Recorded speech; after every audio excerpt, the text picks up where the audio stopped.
Chapter 1. Old Lanscombe, the butler at Enderby Hall, shook his head. Soon they would be coming back from his master's funeral.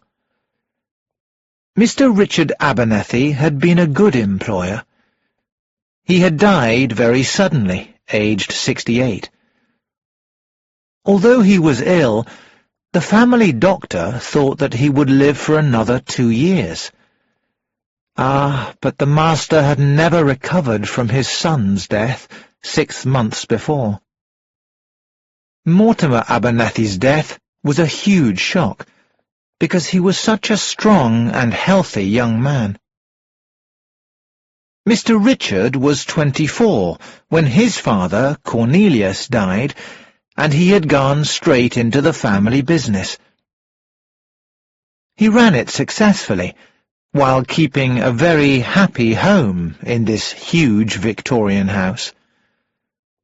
He was like a father to his younger brothers and sisters. Now Leo, Laura, Geraldine and Gordon were dead. Only Timothy and Cora were left. It had been 25 years since Lanscombe had seen Cora, and he hadn't recognized her when she arrived before the funeral. She had grown so fat, and was dressed in a loose black dress with too many black necklaces. Well, Miss Cora had always been a bit, strange. She had remembered him all right.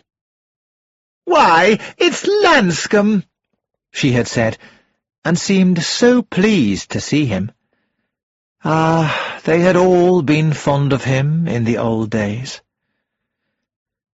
Now cars were arriving, bringing the family home, and Lanscombe showed them all into the green sitting room. A few minutes later, standing in front of the fireplace, Mr. Entwistle, the family lawyer, looked round. He did not know all the people there very well. Some he had only met before the funeral, and he needed to sort them out in his mind before he read the will. When he saw old Lanscombe handing round drinks, Mr. Entwistle thought, "Poor old man, he's nearly 90, and half blind. Well, he'll have that nice little inheritance from Richard." Leo Abernethie's widow, Helen, he knew well. She was a very charming woman of 51. It was strange that she had never married again after Leo's death, he thought. Mr. Entwistle moved his attention on to George Crossfield, Laura Abernethie's son. Laura had left very little money when she died 5 years ago. George was a lawyer and a handsome young man, but there was a dishonest feel about him. Now, which of the 2 young women was which?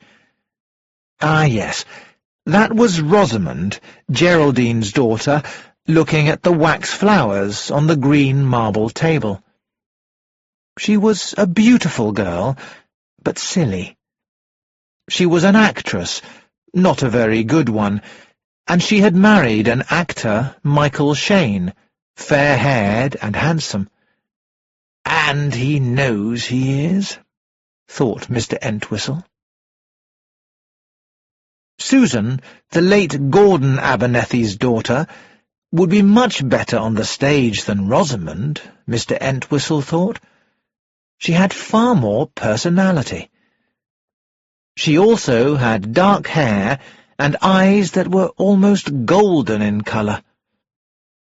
Beside her was Gregory Banks, the man she had just married.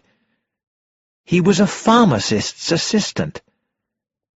In Mr. Entwistle's world, girls did not marry men who worked in a shop. The young man, who had a pale face, seemed uncomfortable. His eyes went on to Mrs. Maud Abernethie. A big, sensible woman, she had always been a good wife to Timothy, who had been an invalid for many years. Mr. Entwistle suspected that Timothy only imagined that he was ill, that he was a hypochondriac, in fact. Then Mr. Entwistle looked next at Cora Lansquenet. Her mother had died giving birth to her. Poor little Cora. She was an awkward girl, always saying the wrong thing. She met Pierre Lansquenet, who was half French, at art school. At the time, Cora's brother, Richard Abernethie, suspected that Lansquenet was looking for a rich wife. But Cora, who was not rich, ran away and married him anyway. They spent most of their married life in seaside towns that other painters seemed to live in as well. Lansquenet was a very bad painter, but Richard had generously given his young sister an income. Lansquenet had died 12 years ago, and now here was his widow, back in the home of her childhood, exclaiming with pleasure whenever she recalled some childish memory. Chapter 2. "As you know," said Mr. Entwistle, "I am the executor of Richard Abernethie's will." "I didn't know," interrupted Cora Lansquenet. "Did he leave me anything?" Ignoring her, Entwistle continued, "Originally, Richard Abernethie's will left almost everything to his son, Mortimer. After Mortimer's death, Richard decided to get to know his nephew and nieces better before he made a new will." "Did he leave me anything?" repeated Cora. Mr. Entwistle again ignored her. "Apart from a legacy to Lanscombe, everything Richard owned is going to be divided into 6 equal parts. 4 of these will go to Richard's brother, Timothy, his nephew, George Crossfield, and his nieces, Susan Banks and Rosamond Shane. The other 2 parts are going to be invested, and the income from them will be paid to Mrs. Helen Abernethie, the widow of his brother Leo, and to his sister, Mrs. Cora Lansquenet. After their death, the money is to be divided between the other 4 beneficiaries or their children." "That's very nice," said Cora Lansquenet. "How much?" "About £3,000 to £4,000 a year." "Good," said Cora. "I shall go and visit Italy." Helen Abernethie said softly, "How generous of Richard." "He was very fond of you," said Mr. Entwistle. Helen said regretfully, "I wish I had realized how ill he was." "Nobody expected Richard to die as soon as he did. Even the doctor was surprised," said Mr. Entwistle.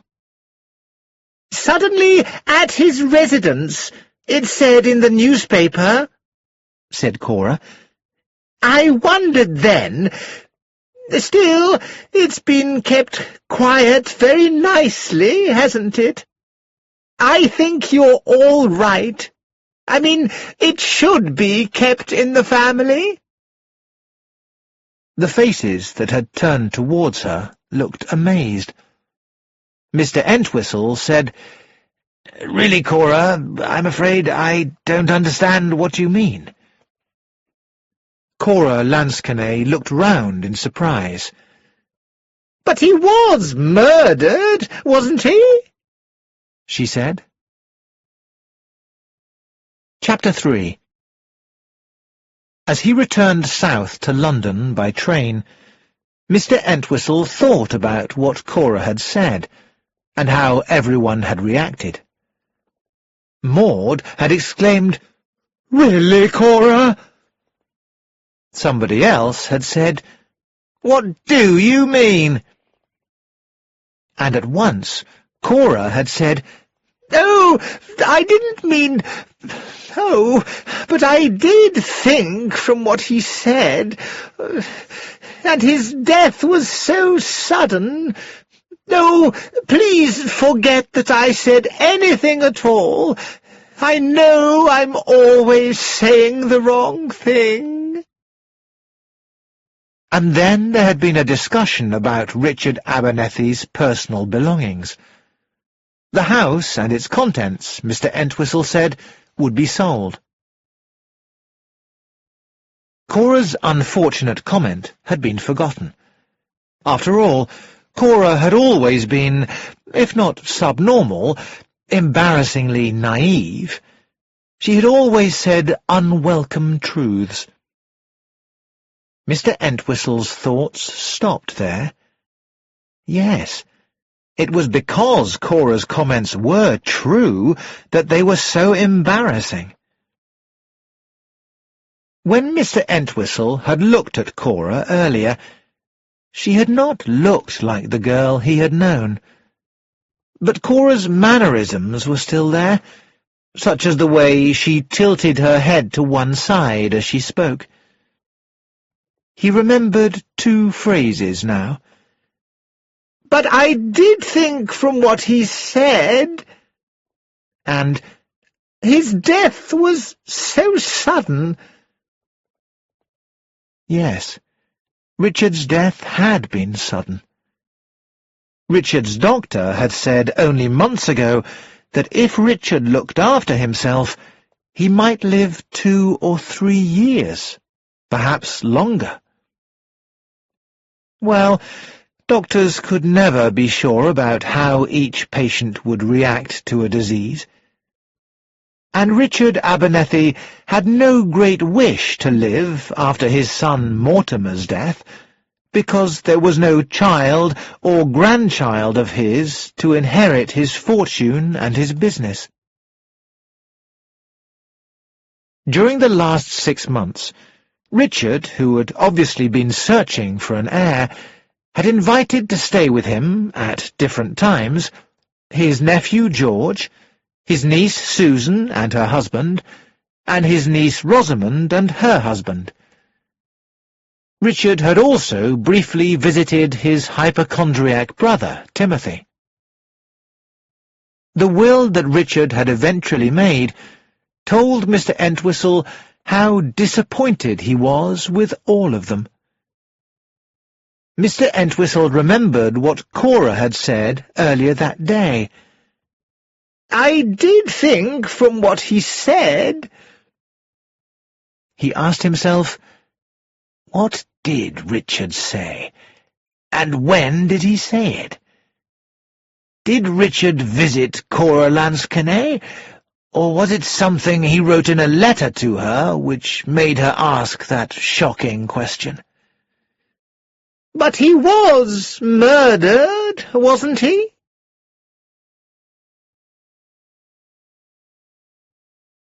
Further along the train, Gregory Banks said to his wife Susan, "That aunt of yours must be completely mad." "Aunt Cora? Oh, yes."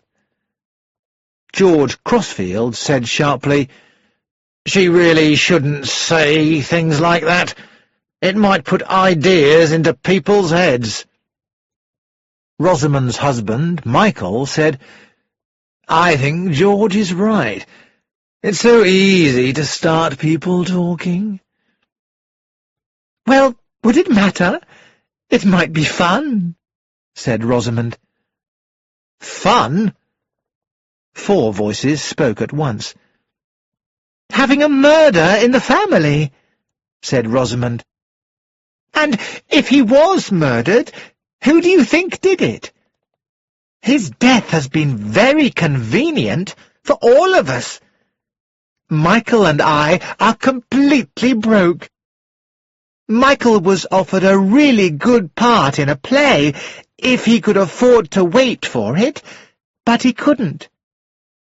Now we'll have enough money for our own play if we want to." Nobody was listening. They were thinking about their own futures. "Now I can put my clients' money back in their accounts before they notice it's missing," thought George. Gregory thought, "Now I can escape from this prison I'm in." Susan's hard young eyes softened as she looked at her husband. She suspected that Greg loved her less than she loved him, but that only strengthened her feelings. Greg was hers. She would do anything for him.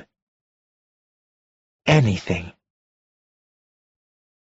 Maud Abernethie, who was staying the night at Enderby, wondered if she should offer to stay longer to help Helen with the clearing of the house. But she really had to get back to Timothy to look after him. He had expected that most of Richard's fortune would come to him, and he would be annoyed, and that was so bad for his health. She sighed, then smiled. Things were going to be much easier now, financially.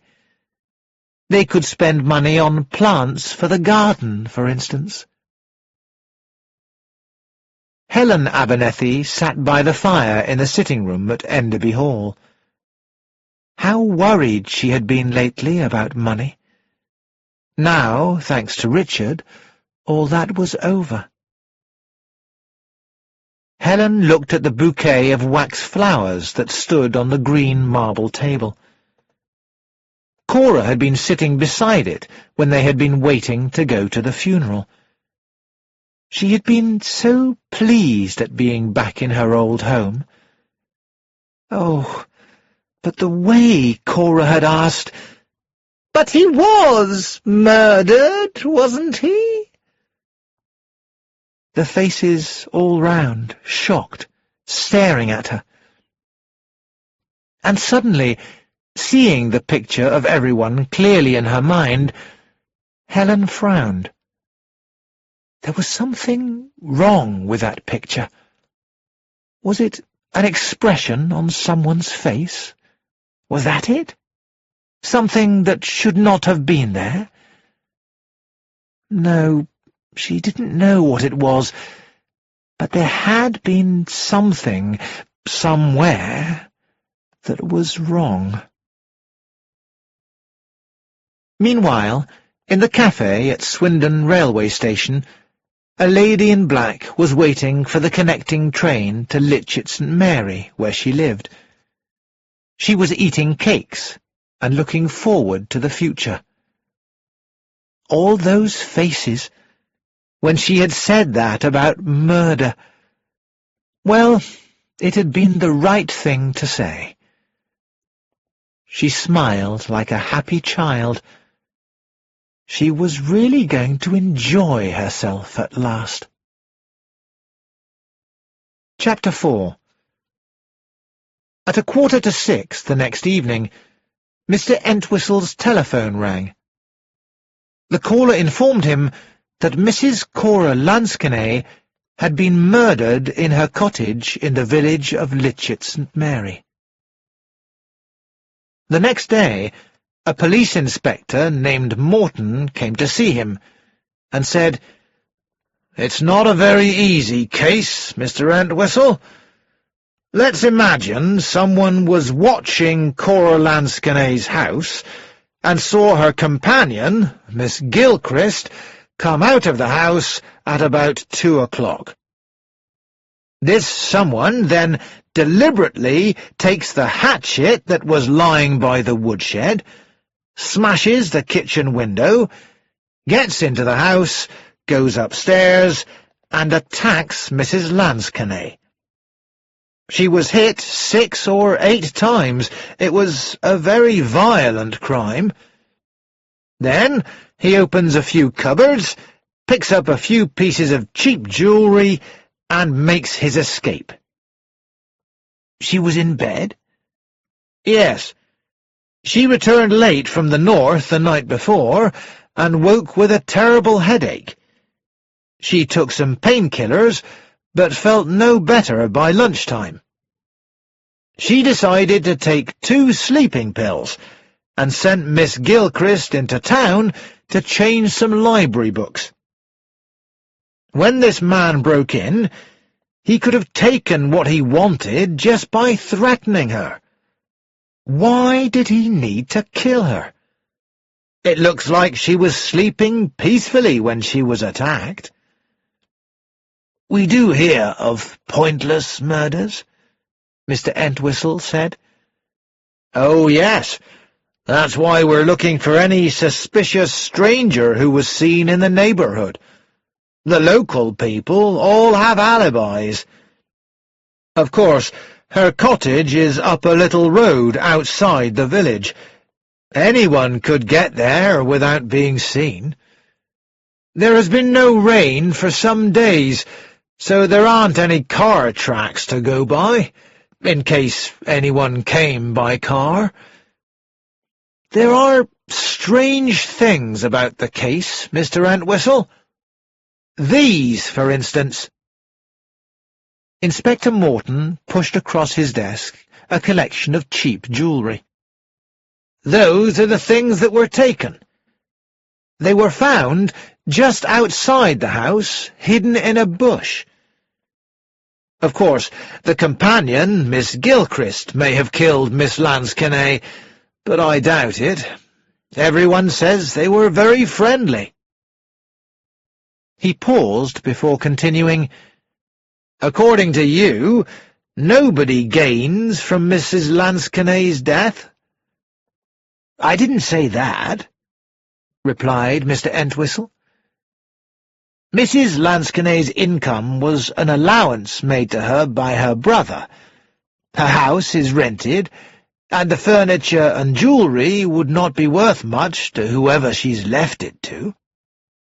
However, her legacy from her brother will be divided amongst the 5 other beneficiaries of Richard Abernethie's will, so all of them will benefit from her death." The inspector looked disappointed. "Well, there doesn't seem to be a strong motive there for anyone to kill her, and especially not with a hatchet. You'll be going to see Miss Gilchrist, I suppose. She's told us, I think, everything that she can, but you never know. Sometimes in conversation people remember things. She's a sensible woman, and she's really been most helpful." Strange, thought Mr. Entwistle, that Cora had been thinking about murder the very day before she herself was murdered. "He was murdered, wasn't he?" It was too ridiculous to mention to Inspector Morton. But what if Miss Gilchrist could tell him what Richard had said to Cora? "I must see Miss Gilchrist immediately," said Mr. Entwistle to himself. Miss Gilchrist was a thin woman with short grey hair. "I'm so pleased you have come, Mr. Entwistle," she said. "I've never, ever had any involvement with a murder. You read about them, of course, but I don't even really like doing that." Following her into the sitting-room, Mr. Entwistle looked around him. There was a strong smell of oil paint, and the cottage walls were covered with mostly very dark and dirty oil paintings. But there were watercolour paintings as well, and smaller pictures were in a pile on the window-seat. "Mrs. Lansquenet used to buy paintings at sales," Miss Gilchrist explained. She never paid more than £1 for any of them, and there was a wonderful chance, she always said, of finding something valuable. Entwistle doubted if any of these were worth even the £1 she had paid for them. "Of course," said Miss Gilchrist, noticing his expression, "I don't know much myself, though my father was a painter, not a very successful one. But I used to do watercolours myself as a girl, and it was nice for Mrs. Lansquenet to have someone she could talk to about painting, and who would understand." "You were fond of her?" "Oh, yes," said Miss Gilchrist. "In some ways, Mrs. Lansquenet was just like a child. She said anything that came into her head. But it surprised me sometimes how accurate she could be about things other than art." "You were with Mrs. Lansquenet for some years?" 3.5. I did most of the cooking. I enjoy cooking. And some light housework. None of the rough housework, of course. Mrs. Panter came in for that.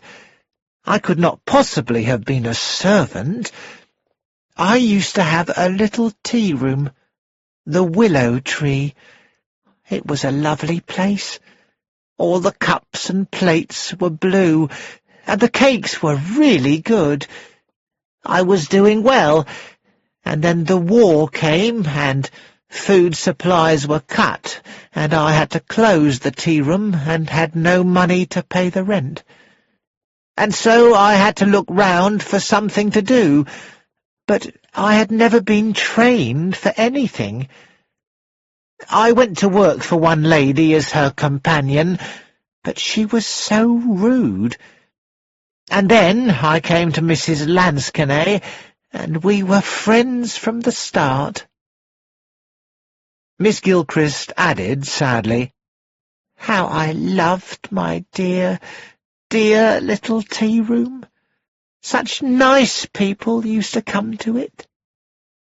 But I must not talk about myself. The police have been very kind. Inspector Morton even arranged for me to spend the night with someone in the village, but I felt it was my duty to stay here, with all Mrs. Lansquenet's nice things in the house. The inspector told me there would be a policeman on duty in the kitchen all night, because of the broken window. It was fixed this morning, though, to be honest, I did pull the dressing table across the door." Mr. Entwistle said quickly, "I know the main facts, but if it would not upset you too much to give me your own story of what happened." "Of course." "Mrs. Lansquenet got back from the funeral the night before last," Mr. Entwistle said. "Did she talk about the funeral at all?" "Just a little. I gave her a cup of hot milk, and she told me that the church had been full, and that she was sorry she hadn't seen her other brother, Timothy. Well, then she said she would go to bed." "She said nothing else that you can remember, specially?" "She asked me if I would like to go to Italy." "Italy? Of course, I said it would be wonderful. And she said, 'We'll go.' She told me that her brother had left her a very good income. Oh, poor dear. Well, I'm glad she had the pleasure of planning." Miss Gilchrist sighed.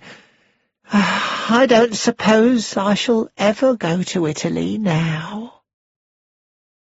"And the next morning?" Mr. Entwistle asked. "The next morning, Mrs. Lansquenet wasn't at all well. She'd had almost no sleep at all, she told me, because of bad dreams, She had her breakfast in bed, and at lunchtime she told me that she still hadn't been able to sleep. "I keep thinking of things and wondering," she said. And then she said that she would take some sleeping tablets and try and get a good sleep in the afternoon. She wanted me to go into town and change her library books. So I left just after 2, and that was the last time." Miss Gilchrist began to cry. "She must have been asleep, you know, and the inspector says that she didn't feel anything. And do tell her relations that, apart from having such a bad night, she was really very happy and looking forward to the future." "She did not speak at all about her brother's death, the cause of it?" "No, he had been ill for some time," said Miss Gilchrist, "though I was surprised to hear it. He looked so very full of life." Mr. Entwistle said quickly, "You saw him? When?" "About 3 weeks ago. It was a surprise. Mrs. Lansquenet hadn't expected him. It upset her. She said something like, 'Poor Richard, he sounds senile,' all these silly ideas that someone is poisoning him. Old people get like that. And, of course, that is only too true. When my aunt got old, she thought the servants were trying to poison her." Mr. Entwistle was very worried. Richard Abernethie had not been senile. He asked whether Miss Gilchrist knew if Cora Lansquenet had left a will. She replied that Mrs. Lansquenet's will was at the bank. With that, he left. He insisted on Miss Gilchrist accepting some money for her expenses, and told her he would contact her again. In the meantime, he would be grateful if she would stay on at the cottage while she looked for a new job. Mr. Entwistle then left to talk to the bank manager, and to have a further conversation with Inspector Morton. Chapter 5. That evening the phone rang, and Mr. Entwistle heard Maud Abernethie's voice. "Thank goodness you're there. This news about Cora has upset Timothy dreadfully. Was it really murder?" "Yes," said Mr. Entwistle. "It seems incredible," said Maud, "and I am very worried about Timothy. It's so bad for him, all this. He insists that you come up here to Yorkshire and see him. He wants to know if Cora left a will." "There is a will. She left instructions for Timothy to be her executor, but I will arrange everything.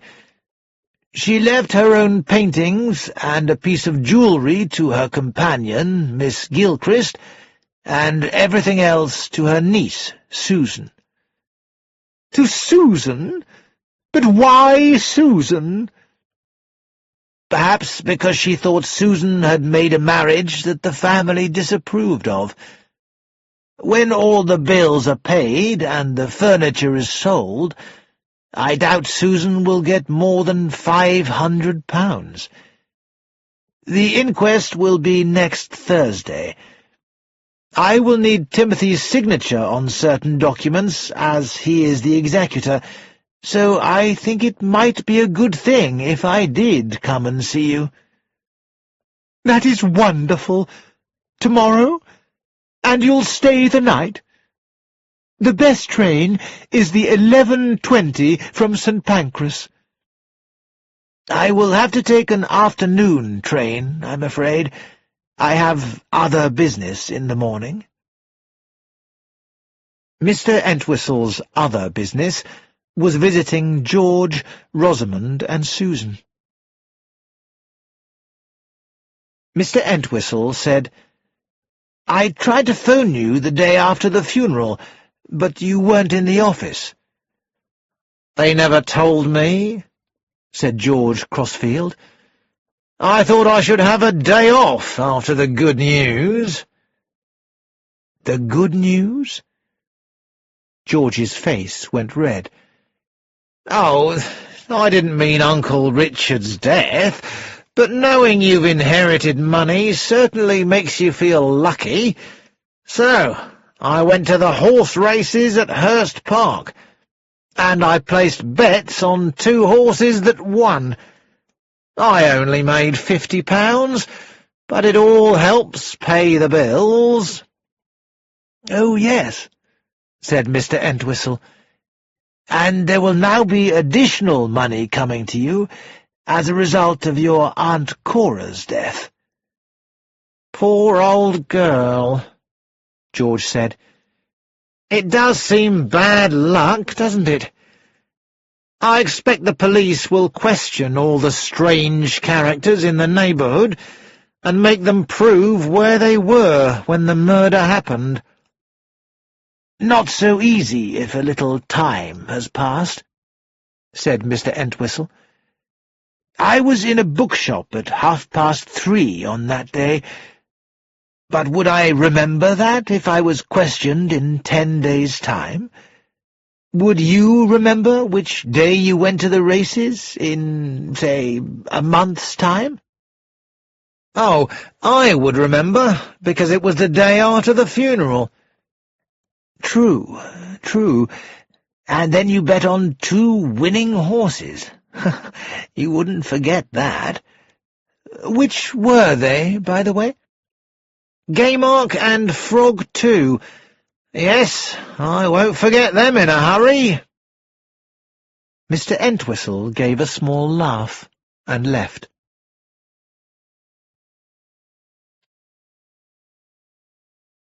"It's lovely to see you," said Rosamond, "but it's very early in the morning."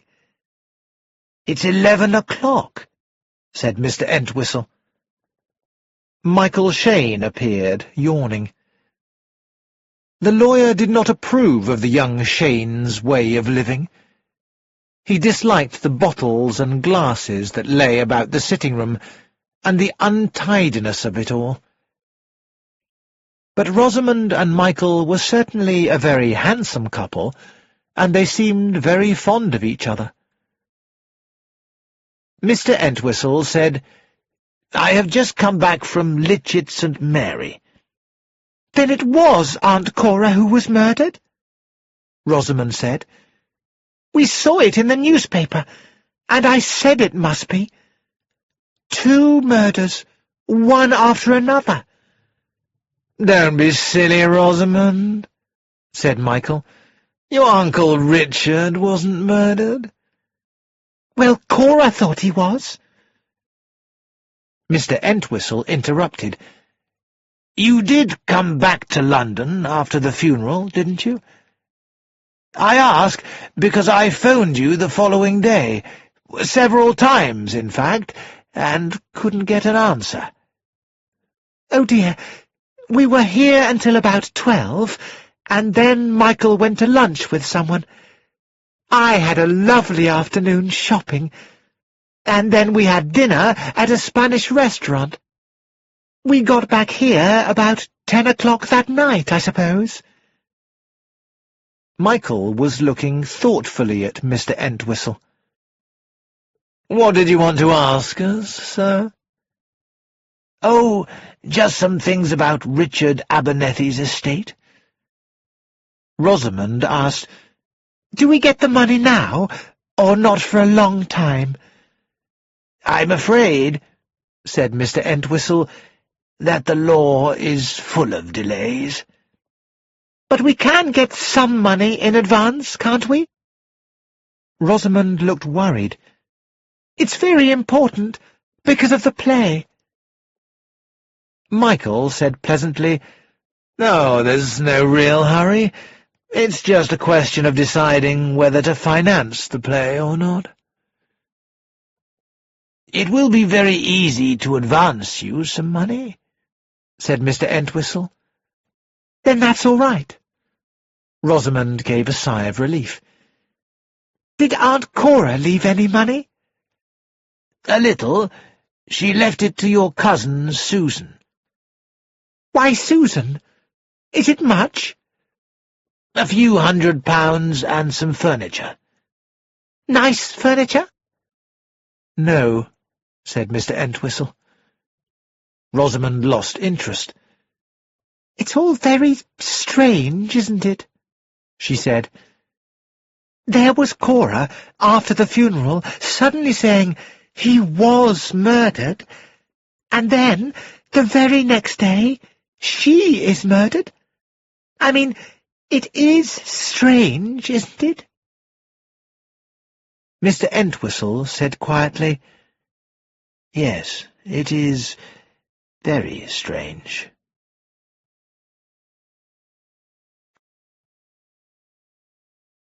Mr. Entwistle studied Susan Banks as she talked. In many ways, she reminded him of her uncle, Richard Abernethie. She had the same energy he had. And yet Richard Abernethie had left her no more than the others.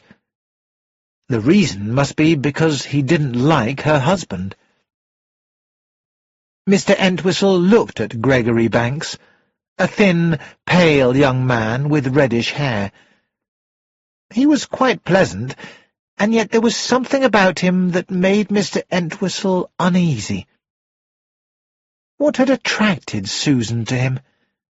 It was obvious that her world revolved around her husband. "Have they any idea at all who the murderer might be?" Susan asked. "They wouldn't tell me if they did, and the murder took place only the day before yesterday," said Mr. Entwistle. "It's definitely got to be a certain kind of person." Susan was thoughtful. "Someone violent, perhaps insane. I mean, to use a hatchet like that. But thinking of possible motives, did Cora leave her companion anything?" "A small piece of jewellery of no great value, and some watercolours of fishing villages, of sentimental value only." "Well, no motive there, unless one is insane." Mr. Entwistle gave a little laugh. "As far as I can see, the only person who had a motive is you, my dear Susan." "What's that?" An ugly light showed in Greg's eyes. "How is Sue involved? What do you mean, saying things like that?" "Just my little joke," said Mr. Entwistle apologetically. "Cora left her estate to you, Susan. But nobody can suggest that an estate of a few £100 at the most is a motive for murder, for a young lady who has just inherited several £100,000 from her uncle." "She left her estate to me?" Susan sounded surprised. "How extraordinary! She didn't even know me." "I think she had heard rumours that there had been a little difficulty, over your marriage. There had been a certain amount of trouble over her own marriage, and I think she felt you were alike." "She married an artist, didn't she? Was he a good artist?" Mr. Entwistle shook his head.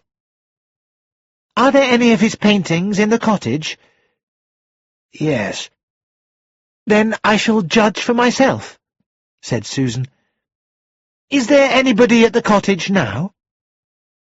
"I have arranged for Miss Gilchrist to stay there," Mr. Entwistle said.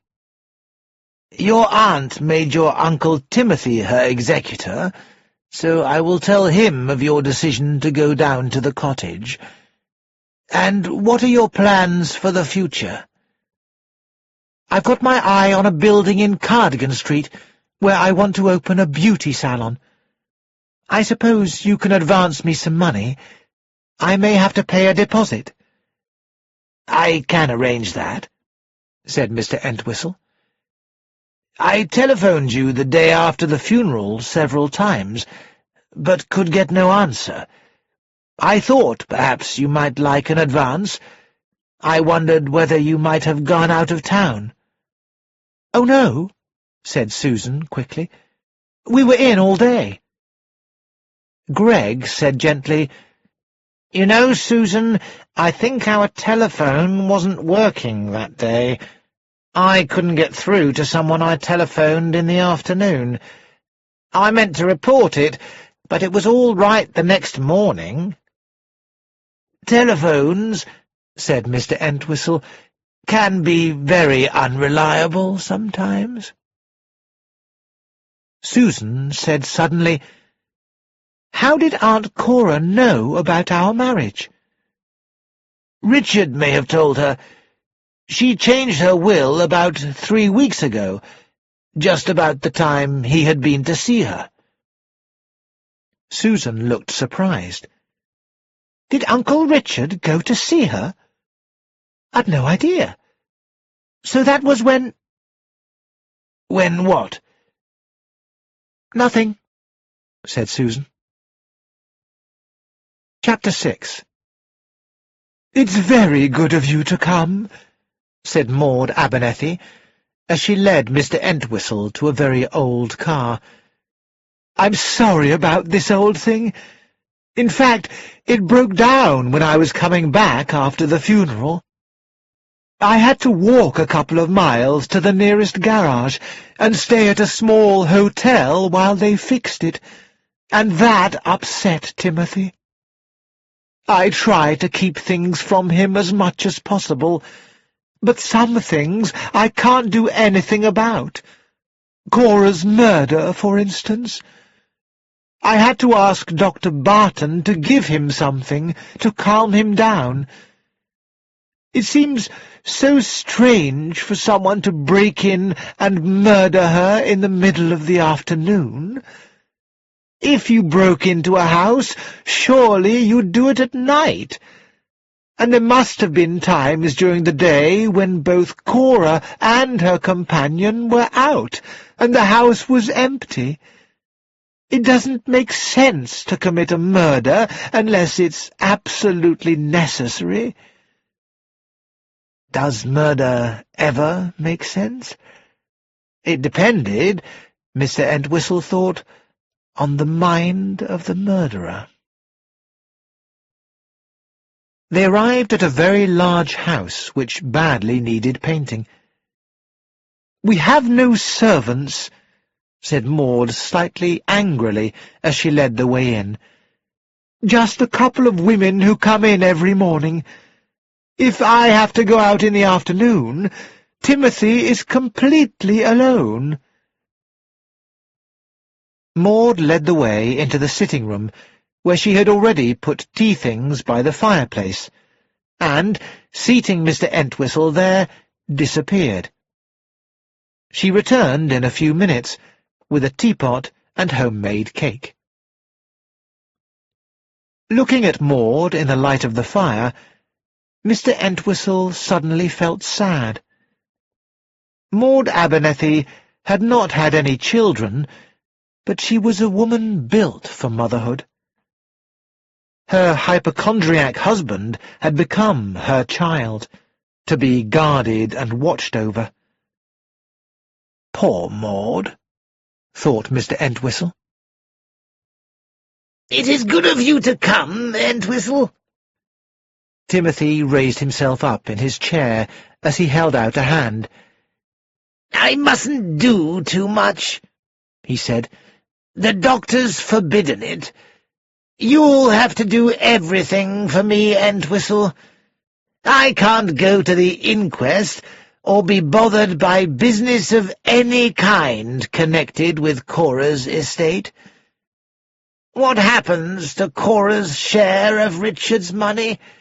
It comes to me, I suppose." Saying something about preparing dinner, Maud left the room. "The sum left invested for Cora," said Mr. Entwistle, "goes equally to you and George, Rosamond, and Susan." "But I'm her only surviving brother. I couldn't believe it when Maud came home and told me about Richard's will. I thought she'd made a mistake. She is the best woman in the world, Maud, but women don't understand money. I don't believe she even realizes that if Richard hadn't died when he did, we might have had to leave our home here. That is a fact."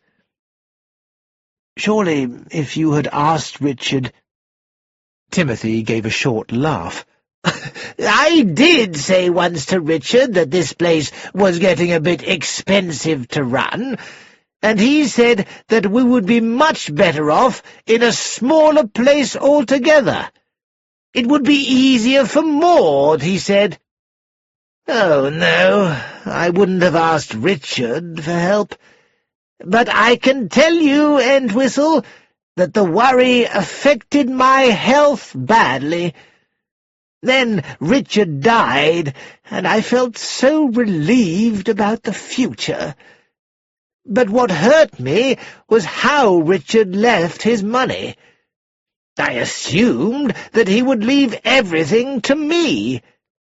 He came here not long after Mortimer's death, because he wanted to talk about the family. We discussed young George, and Rosamond, and Susan, and their husbands. Both of those girls have made bad marriages, if you ask me.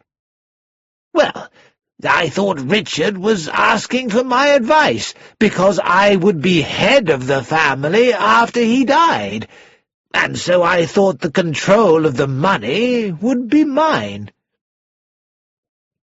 In his excitement, Timothy had kicked aside the blanket that covered his legs and sat up straight in his chair.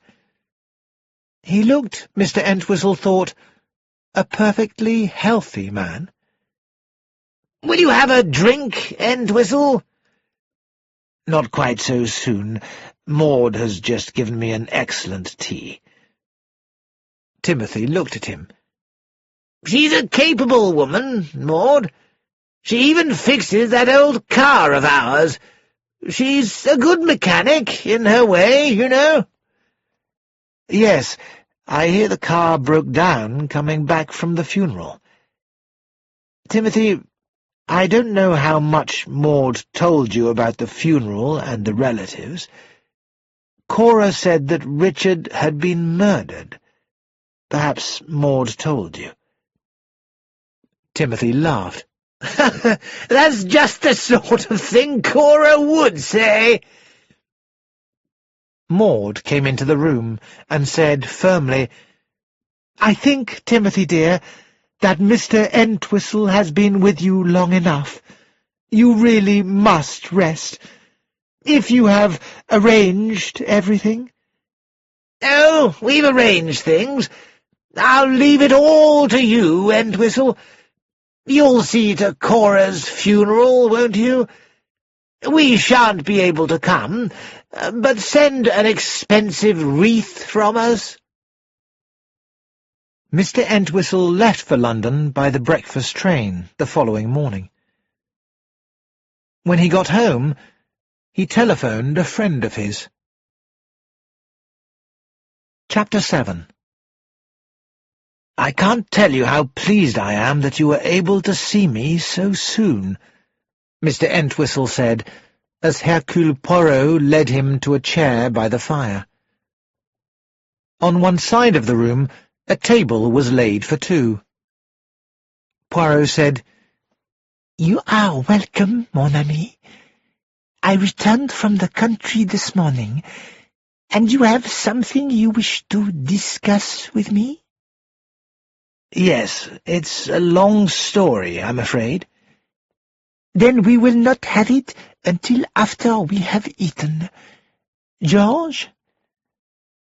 Poirot's manservant, Georges, came in immediately with some pâté de foie gras and hot toast.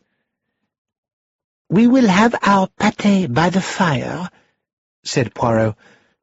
"Afterwards, we will move to the table."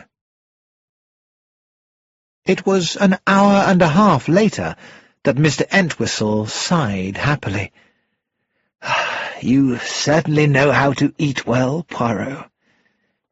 "At my age, the main pleasure, almost the only pleasure that still remains, is the pleasure of the table," the Belgian detective said. A very good port was now by Mr. Entwistle's side. Poirot had a sweet liqueur.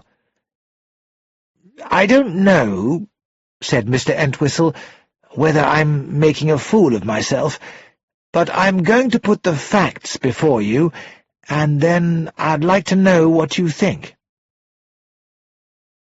He paused for a moment or two, then he started speaking again. He told the story clearly, which was appreciated by the little man with the egg-shaped head who sat listening to him. When Entwistle had finished, there was a pause. Then Hercule Poirot said at last, "It seems very clear. You have in your mind the suspicion that your friend Richard Abernethie may have been murdered? A suspicion that you made on the basis of one thing only, the words spoken by Cora at Richard Abernethie's funeral. The fact that she herself was murdered the day afterwards may be a coincidence. It is true that Richard Abernethie died suddenly, but he was being seen by a doctor who had no suspicions. Was Richard buried or cremated?" "Cremated, at his own request." "So we come back to the essential point, what Cora said. And the real point is that you believe she was speaking the truth." "Yes, I do," replied Mr. Entwistle. "Why? Is it because already you had an uneasiness about the way Richard's death happened?" The lawyer shook his head. No, it isn't that." "Then it is because of her, of Cora herself. You knew her well?" "I had not seen her for, over 30 years. "Would you have known her if you had met her in the street?" Mr. Entwistle thought hard. "I might have passed her by in the street without recognizing her, but the moment I spoke to her face to face, I would have recognized her. She wore her hair in the same way, and had a trick of looking up at you through her fringe, and she had a way of putting her head on one side, and then suddenly saying something shocking. She had character, you see, and character is always highly individual." "She was in fact the same Cora you had known years ago, and she still said shocking things," said Poirot. "The shocking things she had said in the past, were they usually correct?" "That was always the awkward thing about Cora. She spoke the truth when it would have been better not to." "And Cora was quite sure Richard had been murdered. So she must have had some reason for the belief. Now tell me, when she said what she did, everyone protested immediately. That is right? And she then became confused and said something like, 'But I thought From what he told me—" The lawyer nodded. "I wish I could remember more clearly, but I'm fairly sure she used the words, 'he told me,' or 'he said.'" "And then everyone spoke of something else. You can remember, looking back, no special expression on anyone's face?" Poirot continued his questioning. "No." "And the very next day, Cora is killed, and you ask yourself, was she killed because what she had said was true? Me, I think, mon cher, exactly as you thought, that there is a case for investigation. You have spoken of these matters to the police?" "No, I represent the family, Poirot, and if Richard Abernethie was murdered, there seems only one way it could have been done." "By poison?" "Exactly, and the body has been cremated. There is now no evidence available. But I, myself, must be sure about it. That is why, Poirot, I have come to you." "Who was in the house at the time of his death?" "Lanscombe, an old butler who has been with him for years, a cook, and a housemaid. If he was murdered, one of them must be the killer." "Ah, no. This Cora, she knows Richard Abernethie was killed, yet she agrees to keeping it quiet.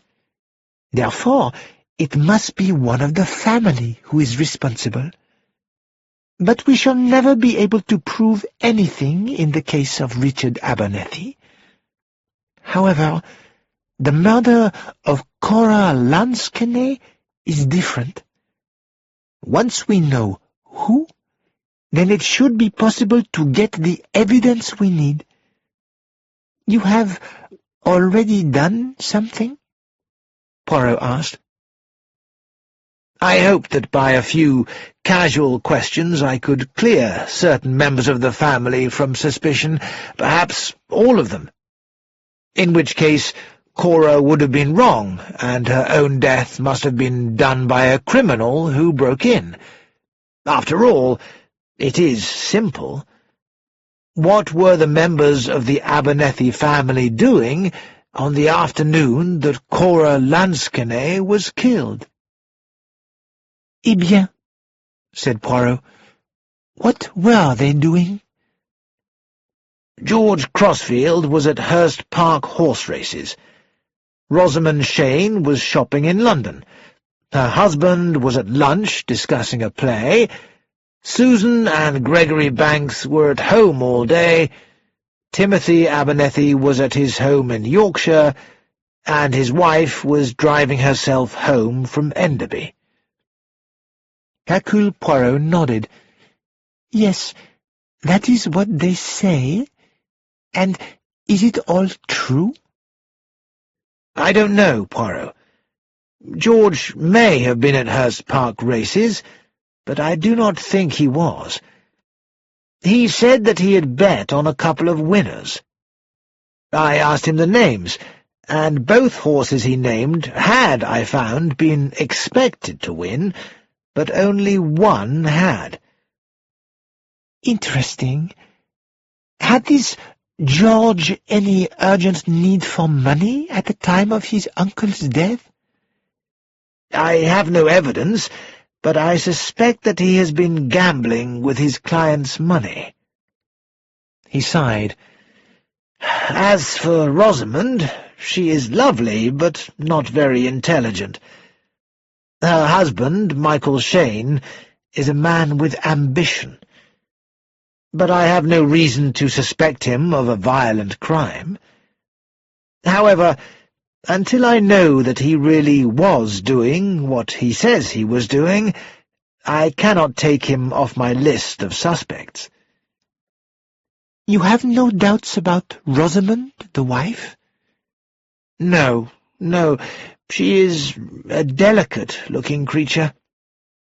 "And beautiful," said Poirot with a smile. And the other niece? Susan, she is a girl of huge ability, I think. She and her husband were at home together that day. I said that I had tried to telephone them on the afternoon in question. I hadn't, of course. Greg said very quickly that the telephone had not been working all day. So again, there is no evidence. What is the husband like? He does not have a pleasing personality, though I cannot say exactly why. Susan has the mental strength and intelligence of Richard Abernethie, but I feel that she lacks the kindness and warmth of my old friend. Women are never kind, remarked Poirot, though they can sometimes be gentle.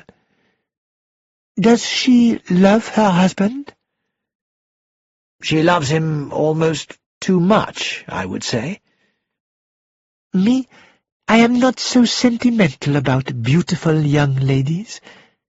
Now, tell me about your visit to the older members of the Abernethie family. Mr. Entwistle described his visit to Timothy and Maud, and Poirot nodded. So, Mrs. Maud Abernethie is a good car mechanic, and Mr. Timothy Abernethie is not the sick man he likes to think himself. He also resented his brother's success. What about the sixth beneficiary? Helen, I do not suspect her for a moment. Anyway, she was at Enderby, with 3 servants in the house. Eh bien, my friend, said Poirot, what do you want me to do? I want to know the truth, Poirot. I know you don't take cases any more, but I ask you to take this one, and I will be responsible for your fees. Come now, money is always useful. Poirot smiled. Not if it all goes in the taxes. But I will admit your problem interests me, because it is not easy.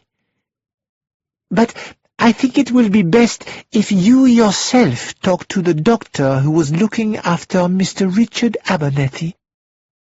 He will speak more freely to you than to me. Ask him about Mr. Abernethie's illness.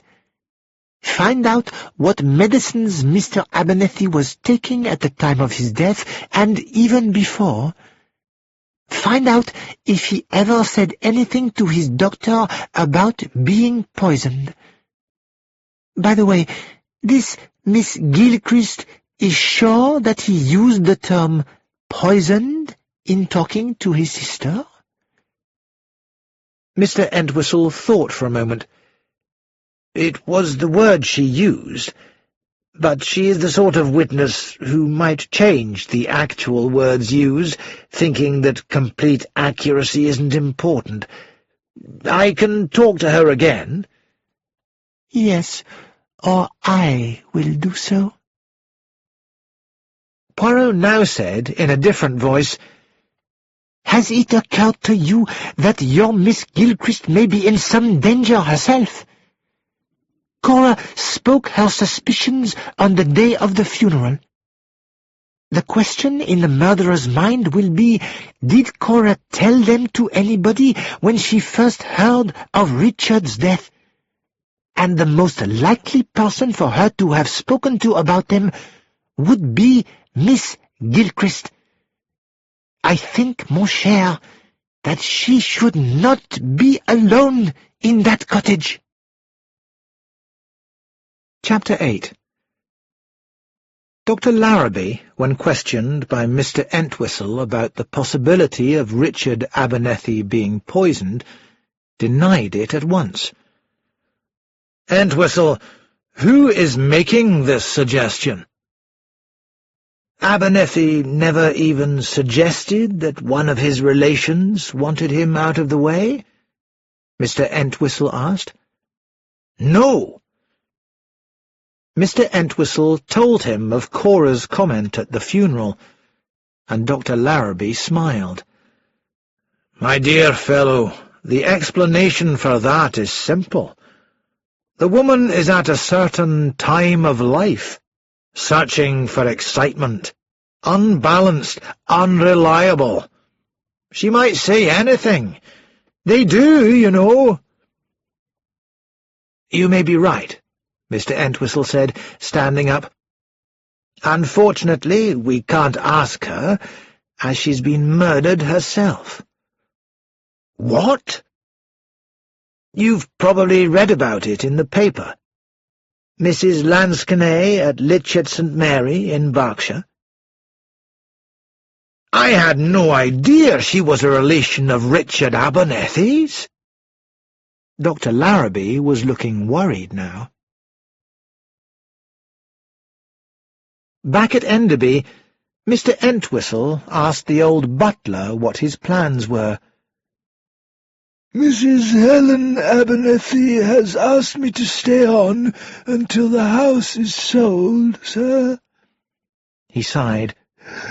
I appreciate Mr. Richard's generosity to me in his will, and though my married niece has asked me to go and live with them, well, it won't be the same as living at Enderby. I know, said Mr. Entwistle. It's a hard new world for us old men. I wish I'd seen more of my old friend before he died. How did he seem those last few months? Well, he wasn't himself, sir, not since Mr. Mortimer's death. No, and he was a sick man. Sick men have strange ideas sometimes. I imagine Mr. Abernethie did, too. Did he speak of enemies sometimes? Of somebody wishing to hurt him, perhaps? He might even have thought his food was being poisoned. Old Lanscombe looked surprised. I don't remember anything of that kind, sir. He invited some of his family to stay with him, didn't he, before he died? His nephew and his 2 nieces and their husbands? Was he satisfied with those visits, or was he disappointed? Lanscombe's eyes became cold. I really could not say, sir. I think you could, said Mr. Entwistle gently. I liked your master very much, and so did you. That's why I'm asking you for your opinion as a man, not as a butler. Did you feel that something was wrong? Only since the funeral, sir, and I couldn't say exactly what it is. You know the contents of the will? Yes, sir. Mrs. Helen thought I would like to know. It seemed to me a very fair will. Yes, but it is not, I think, the will that Mr. Abernethie originally intended to make after his son died. The master, sir, was very disappointed after Mr. George had been here. Miss Susan he liked at once, but he didn't like her husband at all. And the other couple? I think the master enjoyed having them here, but he never approved of acting as a job. He said to me one day, "It's a silly kind of life. It seems to me that actors and actresses live in a world of make-believe. I'm not sure it helps their judgment of what is right and what is wrong." Of course, he wasn't speaking directly. No, I understand. Now, after these visits, Mr. Abernethie himself went away, first to his brother and afterwards to Mrs. Lansquenet. Can you remember anything he said about those visits on his return? The master used to talk quietly to himself sometimes, thinking aloud when I was in the room. He said something about not understanding what had happened to the money their father had left Timothy, and then he said something like, women can be fools in 99 different ways, but not in the 100th. And you can only say what you really think to someone of your own generation. They don't think you're imagining things as the younger ones do. And later he said, it's not very pleasant to have to set traps for people, but I don't see what else I can do. Richard Abernethie had spoken of setting a trap. For whom? Mr. Entwistle decided he should take Helen into his confidence. "I'm going to ask you if you could stay here until the house is sold," he said, "but there is another reason why I would be grateful if you would stay on. There is a friend of mine, a man called Hercule Poirot." Helen said sharply, "Hercule Poirot?" "You know of him?" "Yes." Her face was white. "You think that Cora was right? That Richard was murdered?" Mr. Entwistle told her everything. When he had finished, she said, "Maud and I, that night after the funeral, it was in both our minds, I'm sure. And then Cora was killed, and I told myself it was just coincidence, but, oh, if I could only be sure. I've been uneasy, not just about what Cora said that day, something else, something that I felt at the time to be wrong." "Wrong? In what way?" "That's just it. I don't know." "You mean it was something about one of the people in the room?" Yes, something of that kind. But I can't remember what it was. The more I think—" "Don't think. That is the wrong way to try to remember something. Let it go. Sooner or later it will come into your mind. And when it does, let me know. At once." "I will." Chapter 9.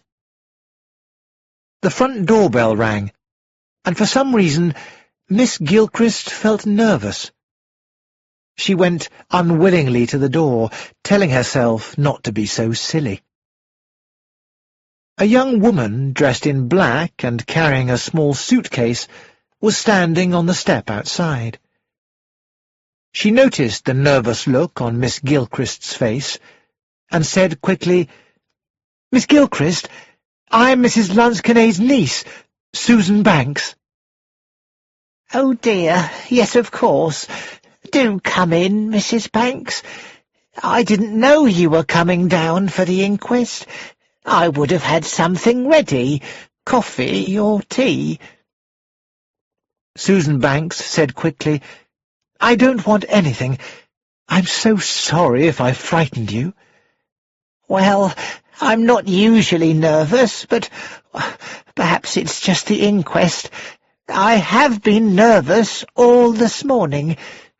Half an hour ago the bell rang, and I was almost too afraid to open the door, which was really very stupid, as it is so unlikely that a murderer would come back. and it was only a nun collecting for an orphanage. Did you come here by train?" "No, I came by car. I thought the road was too narrow to park outside, so I drove the car on a little way past the cottage and found an old quarry and parked there." Susan Banks looked round the sitting-room with interest. "Poor Aunt Cora. She left what she had to me, you know." "Yes, I know. I expect you'll need the furniture. You're newly married, I understand." "I don't want any of it," Susan said. "I will sell it. Unless... is there any of it you would like? I'd be very happy—" She stopped, a little embarrassed. But Miss Gilchrist gave a big smile. "Now that's very kind of you, Mrs. Banks, but I put my own things in store in case some day I would need them. I had a small tea room at one time, you know. Then the war came. But I didn't sell everything, because I did hope to have my own little home again one day. So I put the best things in store with my father's pictures. But I would like very much, if you really wouldn't mind, to have that little painted tea table. Such a pretty thing, and we always had tea on it." Susan, looking at what she thought was an ugly green table, painted with large purple flowers, said that she would be delighted for Miss Gilchrist to have it. "Thank you very much, Mrs. Banks. I imagine you would like to look through her things. After the inquest, perhaps?" Miss Gilchrist asked. "I thought I'd stay here a couple of days and clear everything up." "Sleep here, you mean?" "Yes. Is there any difficulty?" "Oh, no. I'll put fresh sheets on my bed, and I can sleep down here on the couch." "But there's Aunt Cora's room, isn't there? I can sleep in that." You wouldn't mind?" "You mean because she was murdered there? Oh, no. I'm very practical, Miss Gilchrist. It's been cleaned." "Oh, yes, Mrs. Banks. All the blankets were sent away to the laundry, and the whole room was cleaned thoroughly." She led the way upstairs. The room where Cora Lansquenet had died was clean and fresh, and had no sinister atmosphere. Over the fireplace, an oil painting showed a young woman about to enter her bath. Susan gave a slight shudder as she looked at it, and Miss Gilchrist said, "That was painted by Mrs. Lansquenet's husband. There are a lot more of his pictures in the dining room." "How terrible! Where are Aunt Cora's own pictures?" "In my room. Would you like to see them?" Miss Gilchrist proudly showed her the paintings. Susan commented that it looked like Aunt Cora was very fond of villages by the sea, and that perhaps her paintings, which were very detailed and very brightly coloured, might have been painted from picture postcards. But Miss Gilchrist was indignant. Mrs. Lansquenet always painted from nature. "Mrs. Lansquenet was a real artist," said Miss Gilchrist sharply. She looked at her watch, and Susan said quickly, "Yes, we ought to leave for the inquest. Is it far? Shall I get the car?" It was only 5 minutes' walk, Miss Gilchrist said, so they left together on foot. Mr. Entwistle, who had travelled by train, met them at the village hall. At the inquest, the dead woman was identified. It was said that death was unlikely to have occurred later than 4:30. Miss Gilchrist testified to finding the body. A police constable and Inspector Morton gave their evidence, and the jury was quick to reach the verdict. Murder by some person or persons unknown. Afterwards, when they came out again into the sunlight, half a dozen newspaper cameras clicked. Mr. Entwistle took them into the King's Arms pub for lunch in a private room. He said to Susan, "I had no idea you were coming down today, Susan. We could have come together. Did your husband come with you?" "Greg had some important things to do. We've got great plans for the future. We are going to open a beauty salon, which I will run, and a laboratory where Greg can make face creams." Mr. Entwistle's mind went to other things. When Susan had spoken to him twice without his answering, he apologized. "Forgive me, my dear. I was thinking about your Uncle Timothy. I am a little worried." "I wouldn't worry. Uncle Timothy is not ill at all. He's just a hypochondriac." "It is not his health that is worrying me. It's Maud's. Apparently she has fallen downstairs and broken her ankle. She's got to stay in bed, and your uncle is terribly worried." "Because he'll have to look after her instead of the other way around?" "It will do him a lot of good," said Susan. Yes, but will your poor aunt get any looking after?" They came out of the King's Arms rather warily, but the newspaper reporters and photographers had gone. Mr. Entwistle took them back to the cottage, then returned to the King's Arms where he had booked a room. The funeral was to be on the following day. "My car's still in the quarry," said Susan, when she and Miss Gilchrist had gone inside.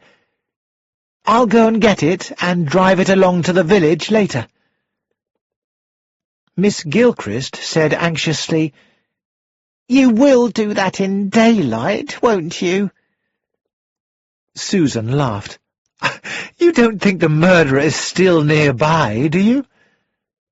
No, I suppose not." Miss Gilchrist looked embarrassed. But it's exactly what she does think, thought Susan. Miss Gilchrist went towards the kitchen. "I'm sure you'd like tea, Mrs. Banks?" Susan went into the sitting room. She had only been there a few minutes when the doorbell rang. Susan went to the front door and opened it. An elderly gentleman said, smiling, "My name is Alexander Guthrie. I was a very old friend of Cora Lanskin's. May I ask who you are?" "I am Susan Abernethie. Well, Banks now, since I married. Cora was my aunt. Please, come in." "Thank you." Mr. Guthrie followed Susan into the sitting room. "This is a sad occasion," said Mr. Guthrie. "Yes, a very sad occasion. I felt the least I could do was to attend the inquest, and, of course, the funeral. I usually visited Cora once a year, and recently she had been buying pictures at local sales and wanted me to look at some of them. I am an art critic, you know. Of course, most of the paintings Cora bought were terrible. Last year she wanted me to come and look at a Rembrandt she had bought. A Rembrandt! It wasn't even a good copy of one." "Like that one over there, I expect," said Susan, pointing to the wall behind him. Mr. Guthrie got up and went over to study the picture. "Poor dear Cora. Dirt," he said, "is a wonderful thing, Mrs. Banks. It gives a sort of romance to the most terrible paintings." "There are some more pictures in the dining room," said Susan, "but I think they are all her husband's work." Mr. Guthrie held up a hand. "Do not make me look at those again. I always tried not to hurt Cora's feelings. A loving wife, a very loving wife. Well, dear Mrs. Banks, I must not take up more of your time." "Oh, do stay and have some tea. I think it's nearly ready." "That is very kind of you." Mr. Guthrie sat down again.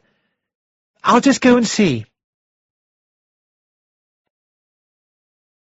In the kitchen, Miss Gilchrist was lifting a tray from the oven. "There's a Mr. Guthrie here," Susan said. "I've asked him to stay for tea." "Mr. Guthrie? Oh, yes, he was a great friend of dear Mrs. Lansquenet's. Oh, how lucky! I've made scones, and there's some homemade strawberry jam." Susan took in the tray, and Miss Gilchrist, following with teapot and kettle, greeted Mr. Guthrie. "Hot scones, how lovely," said Mr. Guthrie. Miss Gilchrist was delighted. The scones were excellent. The memory of the willow tree tea-room seemed to be in the room with them. Miss Gilchrist was clearly doing what she had been born to do. "I do feel rather guilty," said Mr. Guthrie, "enjoying my tea here, where poor Cora was so horribly murdered." Miss Gilchrist shook her head. "No, no, Mrs. Lansquenet would have wanted you to have a good tea." "Perhaps you are right. The fact is that it's difficult for me to accept that someone I knew, actually knew, has been murdered. And certainly not by some casual thief who broke in and attacked her. I can imagine, reasons why Cora might have been murdered." Susan said quickly, "Can you? What reasons?" "Well, if she knew a secret, she would always want to talk about it. Even if she promised not to, she would still do it. She couldn't stop herself. So a little poison in a cup of tea, that would not have surprised me, and I would have thought that she had very little to take that would be worth it for a burglar. Well, there's a lot of crime about since the war. Times have changed." Thanking them for the tea, he said goodbye. Miss Gilchrist took him to the door and came back into the room with a small parcel in her hand. "The postman must have been while we were at the inquest. He must have pushed this through the letterbox, and it fell in the corner behind the door." Happily, Miss Gilchrist tore off the paper. Inside was a small white box tied with silver ribbon. "It's wedding cake." She pulled off the ribbon. Inside was a slice of rich fruit cake with white icing. "How nice! Now who—" She read the card attached. "John and Mary. Now who can that be? Oh, how silly to put no surname. It might be my old friend Dorothy's daughter, but I haven't heard of an engagement or a marriage. Then there's the Enfield girl. No, her name was Margaret. No address or anything. Oh, well, I suppose I'll remember soon." Chapter 10. Susan drove her car to the King's Arms car park, where she left it by a chauffeur-driven Daimler which was preparing to go out. Inside it was an elderly foreign gentleman with a large moustache. After supper, Susan questioned Miss Gilchrist about her uncle's visit to Cora. Did they get on well together? Oh, yes. She did say that he had got very old. I think she said senile. But you didn't think he was senile? Well, not to look at. But I didn't talk to him much. I left them alone together. Was Miss Gilchrist the kind of woman who listened at doors? She was honest, Susan felt sure, but— You didn't hear any of their conversation? Susan asked. Sometimes in these small cottages you can't avoid overhearing, and now that they are dead, it's really important to the family to know what was said at that meeting. Miss Gilchrist nodded. I think they were talking about Mr. Abernethie's health, and certain, well, ideas he had. He blamed his ill health on other people, a common thing, I believe, in the old. My aunt— Yes, Susan interrupted. My uncle's servants were upset by his thinking. It was the servants he suspected, I suppose? Of poisoning him, I mean? I don't know. I really don't know. But she looked away from Susan, so perhaps Miss Gilchrist knew more than she was willing to admit. Susan decided not to say any more on the subject until later, and asked instead, "What are your own plans for the future?" Well, I told Mr. Entwistle I would be happy to stay on until everything here was cleared up, and I wanted to ask you how long that was likely to be, because, of course, I must start looking about for another job as a companion. Susan thought for a moment. There's really not very much to be done here, but I wanted to tell you that I hope you'll accept 3 months' salary. That's very generous of you, Mrs. Banks. I do appreciate it. And you would say that I had been with a relation of yours, and that I had proved satisfactory? Oh, of course. I don't know whether I ought to ask it. Miss Gilchrist's hands began to shake, and she tried to steady her voice. But would it be possible not to mention what happened here, or even the name? Susan stared. I don't understand. Because it's murder. A murder that's been in the papers and that everybody has read about. People might think 2 women living together and one of them is killed. Perhaps the companion did it. It's been worrying me terribly, Mrs. Banks, thinking that perhaps I'll never get another job, not of this kind. And what else is there that I can do? Susan suddenly realized the desperation of this woman, who was dependent on other people's good opinion to get a job. It was true that Miss Gilchrist did not benefit from Cora Lansquenet's death, but who would know that? Susan spoke with her usual confidence. "Don't worry," she said, as Miss Gilchrist got up to take their coffee cups into the kitchen. "I'm sure I can find you a job amongst my friends. There won't be any difficulty."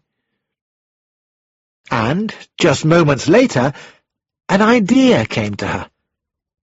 Of course, Susan said to herself, that would be perfect. And she went to the telephone. Soon afterwards, Susan went into the kitchen. "I've just been talking to my Uncle Timothy. Would you like to go to Yorkshire and look after my aunt? She fell and broke her ankle, as you know. You could cook and look after Aunt Maud." Miss Gilchrist almost dropped the coffee pot in her excitement. "Oh, thank you. Thank you. That really is kind. I am really good at looking after sick people, and I'm sure I can manage your uncle and cook him nice little meals. It's really very kind of you, Mrs. Banks, and I do appreciate it." Chapter 11. Susan lay in bed, her mind racing. She had said she did not mind sleeping in this bed where Aunt Cora— No, she must not think about that. Think ahead. Her future and Greg's. The building in Cardigan Street. It was just what they wanted. They could have the beauty salon on the ground floor and live in a lovely flat upstairs. And there was a room out at the back for a laboratory for Greg. And Greg would get calm and well again. There would be no more of those huge angers, of those times when he looked at her without seeming to know who she was. Once or twice she'd been really frightened, and it would have happened again if Uncle Richard hadn't died just when he did. Uncle Richard had nothing to live for, so his death was a good thing, really. If only she could sleep. She always felt so safe in town, surrounded by people, never alone. Whereas here— why did she feel that there was someone in this room? Someone close beside her? Surely that was a groan. Someone in pain. Someone dying. Oh, I mustn't imagine things. I mustn't. Susan whispered to herself. There it was again. Someone groaning in great pain. This was real. The groans came from the room next door. Susan jumped out of bed and went into Miss Gilchrist's room. She was sitting up in bed, her face twisted with pain. She tried to get out of bed, but was very sick, and then collapsed back on the pillows. "Please, ring the doctor. I must have eaten something." As soon as the doctor examined Miss Gilchrist, he sent for an ambulance. "She's really bad, then?" asked Susan. "Yes. I've given her morphia to ease the pain, but it looks—" He paused. "What has she eaten?" "We had macaroni and cheese for dinner, and a milk pudding, and then coffee afterwards." "Did you have the same things?" "Yes." "And she's eaten nothing else? No tinned fish or sausages?" "No." The ambulance came and took Miss Gilchrist away. The doctor went with her. When he had left, Susan went upstairs to bed. This time she fell asleep as soon as her head touched the pillow.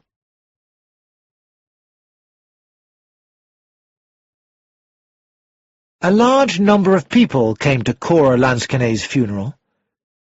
Most of the villagers were there, and wreaths had been sent by the other members of the family. Mr. Entwistle asked where Miss Gilchrist was, and Susan explained. Mr. Entwistle was surprised. "Wasn't that strange?" "Oh, she's better this morning. They called from the hospital. People do get these stomach upsets." Mr. Entwistle said no more. He was returning to London immediately after the funeral. Susan went back to the cottage and made herself an omelette. Then she went up to Cora's room and started to sort through the dead woman's things. She was interrupted by the arrival of the doctor, who was looking worried. "Mrs. Banks, will you tell me again exactly what Miss Gilchrist had to eat and drink yesterday? Everything. There must have been something she had and you didn't." "I don't think so. Scones, jam, tea, and then supper. No, I can't remember anything. Was it food poisoning?" "It was arsenic," he said. "Arsenic? Do you mean somebody gave her arsenic?" "That's what it looks like." "Could the arsenic have got into her food or drink by accident?" "It seems very unlikely, although such things have been known.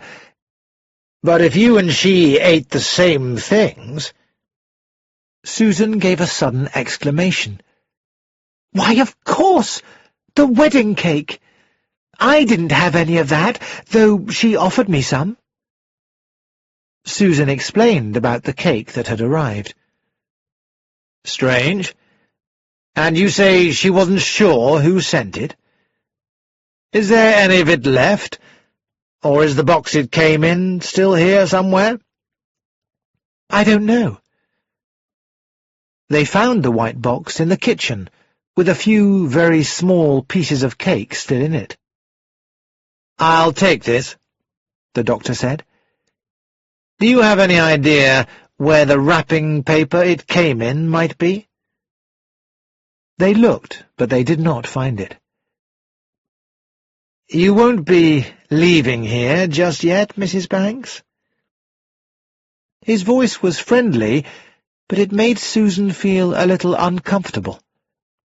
"No, I will be here for a few days." "Good. You understand the police will probably want to ask some questions. You don't know of anyone who, well, might have wanted to hurt Miss Gilchrist?" Susan shook her head. "I don't really know much about her. She was with my aunt for some years. That's all I know." "Right. Well, I must go now." The cottage felt hot and uncomfortable, and when he had gone, Susan left the front door wide open, and she went slowly upstairs to continue going through Aunt Cora's belongings. There was a box full of old photographs and drawing books. Susan put them to one side, sorted all the papers she had found, and began to go through them. About a quarter way through, she came to a letter. She read it twice, and was still staring at it when a voice behind her made her give a cry of fear. "And what have you got hold of there, Susan?" "Oh, hello. What's the matter?" George, how you frightened me!" Her cousin smiled at her. "So it seems." "How did you get here?"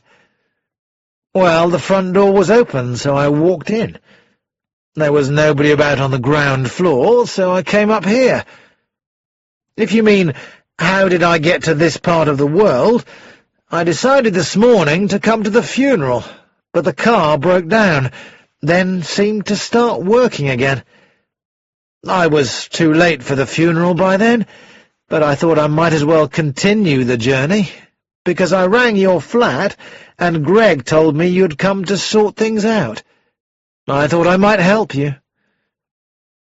Susan said, "Can you take days off whenever you like?" "A funeral has always been an acceptable excuse for taking a day off.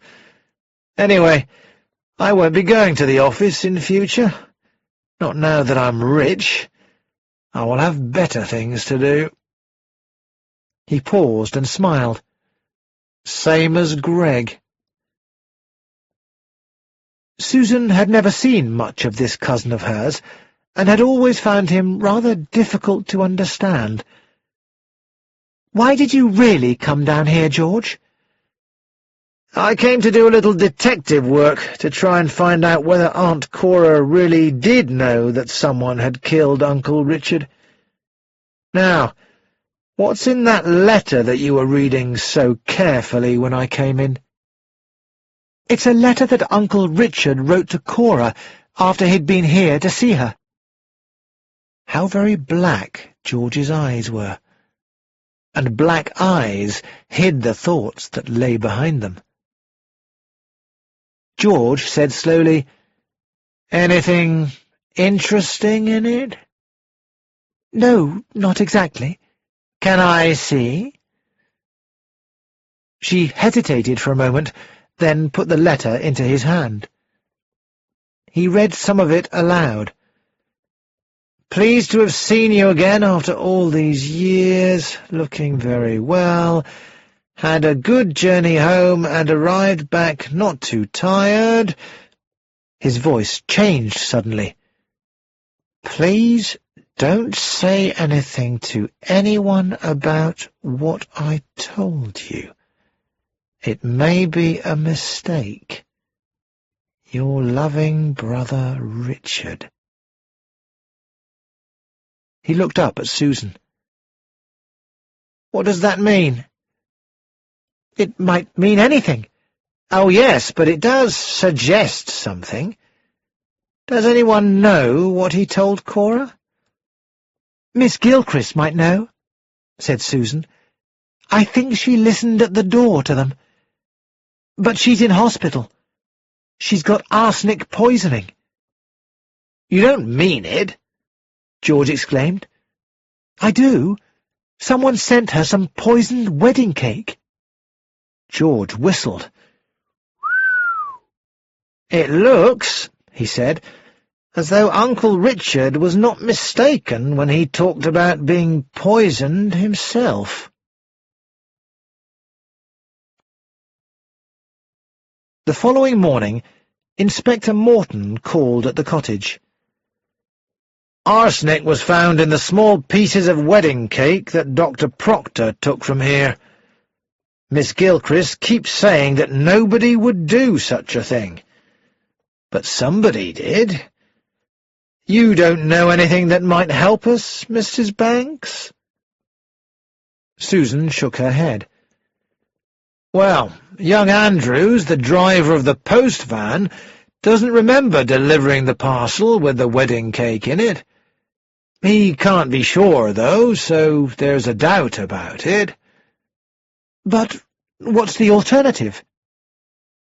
"The alternative, Mrs. Banks, is that an old piece of brown paper was used to wrap the parcel that already had Miss Gilchrist's name and address on it, and a used postage stamp.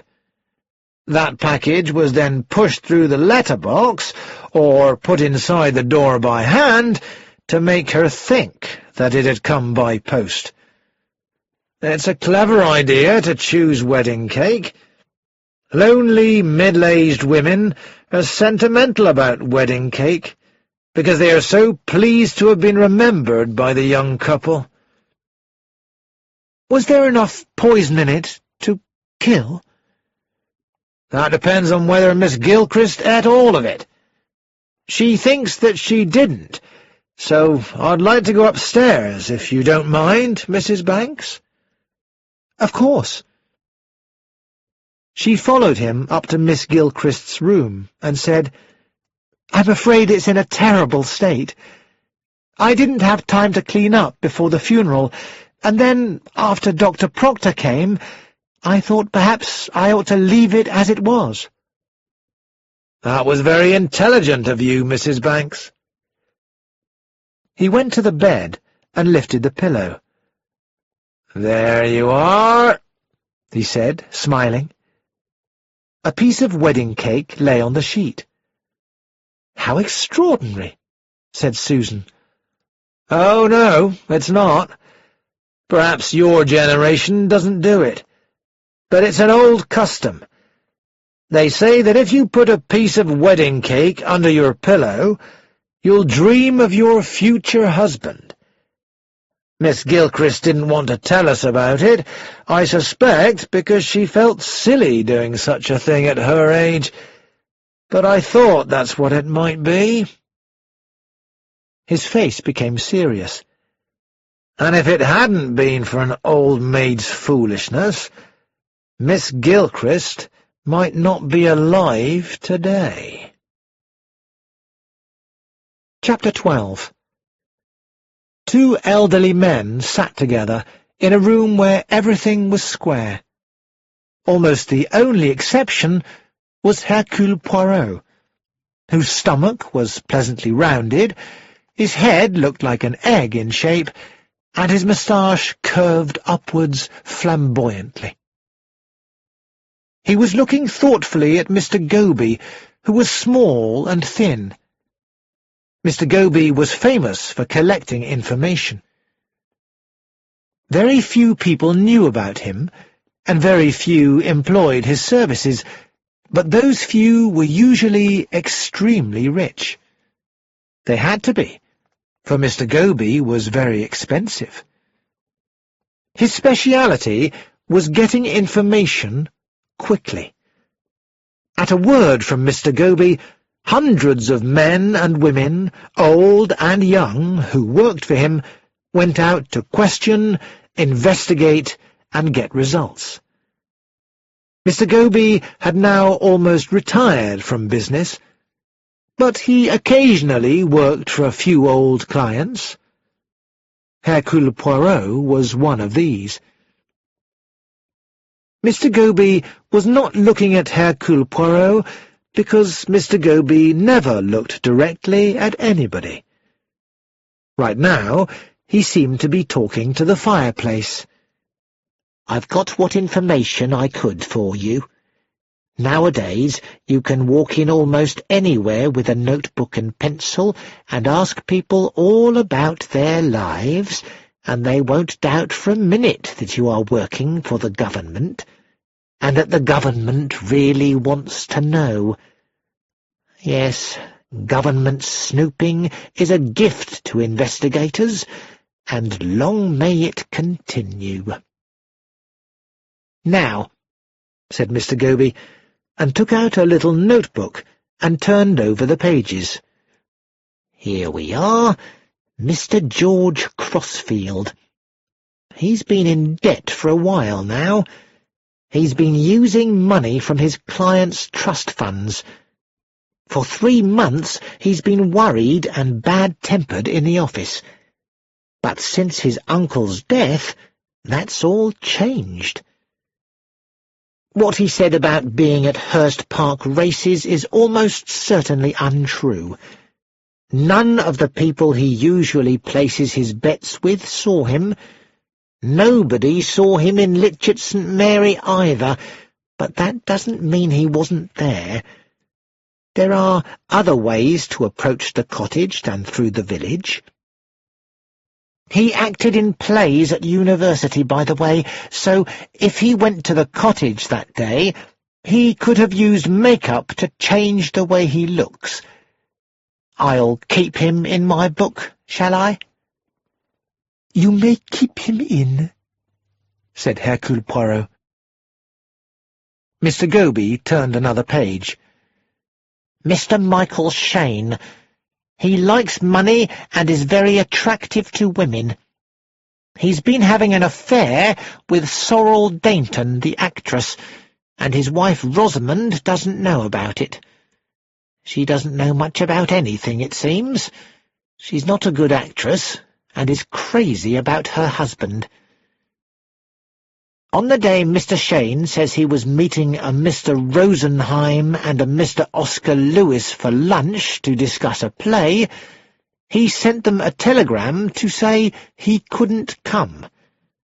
What he did do was to go to the Emeraldo car people and hire a car at about 12 o'clock. He returned it at about 6 in the evening. The car had been driven just about the right number of miles, but it was not seen in Litchett St. Mary that day. However, there are lots of places he could have left it hidden a mile or so away. There's even an old quarry a few 100 yards down the road from the cottage. Do we keep Mr. Shane in? Most certainly. Now, Mrs. Shane. Mr. Goby told his left sleeve about Rosamond Shane. She says she was shopping, and she had heard she had inherited money the day before. She has accounts in a number of shops, but she hasn't paid her bills, so it's possible that she went in here and there, trying on clothes, looking at jewellery, checking prices, and not buying anything. I asked one of my young ladies, who's knowledgeable about the theatre and the people in it, to follow her and stop by her table in a restaurant. She exclaimed, the way they do, "Darling, I haven't seen you since way down under. You were wonderful in that." In a minute they were talking theatrical stuff, and my girl then said, "I believe I saw you at so-and-so on so-and-so," giving the day. Most ladies are tricked by that and say, "Oh, no, I was—" whatever it may be. But Mrs. Shane just looked blank and said, "Oh, maybe I couldn't possibly remember." What can you do with a lady like that? Mr. Goby shook his head sadly. "Nothing," said Hercule Poirot with some feeling. "I shall never forget the killing of Lord Edgware. I was nearly defeated. Yes, I, Hercule Poirot, by the extremely simple cleverness of an empty brain. Very simple-minded people often have the unexpected intelligence to commit a simple crime and then leave it alone. Let us hope that our murderer is intelligent and thoroughly pleased with himself and unable to resist showing off. But, continue." Once more, Mr. Goby looked at his little book. Mr. and Mrs. Banks said they were at home all day. Well, Susan Banks wasn't. She went round to the garage, got out her car, and drove off in it at about 1 o'clock. We do not know where she went, and she came back at about 5. I have no idea how many miles she did that day, because she drives every day, and unlike Michael Shane's hired car, no one keeps a note of the mileage. As for Mr. Gregory Banks, we don't know what he did. He didn't go to work, and it seems he had already asked for a couple of days off because of the funeral. Since then he's left his job, where they do not like Mr. Banks. He used to become very angry at even small things that upset him, until about 4 months ago, just before he met his wife and joined this particular chemist's shop, he was in a nursing home as a patient. He had made some mistake with a medicine he made for a customer at the pharmacy he worked at then. The woman recovered, and there was no prosecution. The shop didn't sack him, but he resigned and told the doctor he was filled with guilt, that he had done it deliberately. He said that the woman had been rude to him when she came into the shop, and so he had added an almost lethal dose of some drug or other to her medicine. "She had to be punished for speaking to me like that," was what he said. The doctors don't believe it was deliberate at all. He was just careless, but they say that he wanted to make it important and serious. Anyway, this nursing home cured him and sent him home, and he met Susan Abernethie. He got the job he's just left, and another pharmacist at the same shop said he had a very bad temper. Mon ami, said Hercule Poirot, it really amazes me how you get your information. Medical and highly confidential, most of it. Mr. Goby said, looking at the door, that there were ways. Now we come to Mr. and Mrs. Timothy Abernethie. They are very short of money. Mr. Abernethie enjoys being ill, and the emphasis is on the enjoyment. He has everyone fetching and carrying things for him, because he says he's too ill to do anything for himself. But he eats large meals, and seems strong physically. There's no one in the house after the daily cleaning woman leaves, and she says he was in a very bad temper on the morning of the day after the funeral. He was alone in the house, and nobody saw him from 9:30 that morning until the following morning. And Mrs. Maud Abernethie?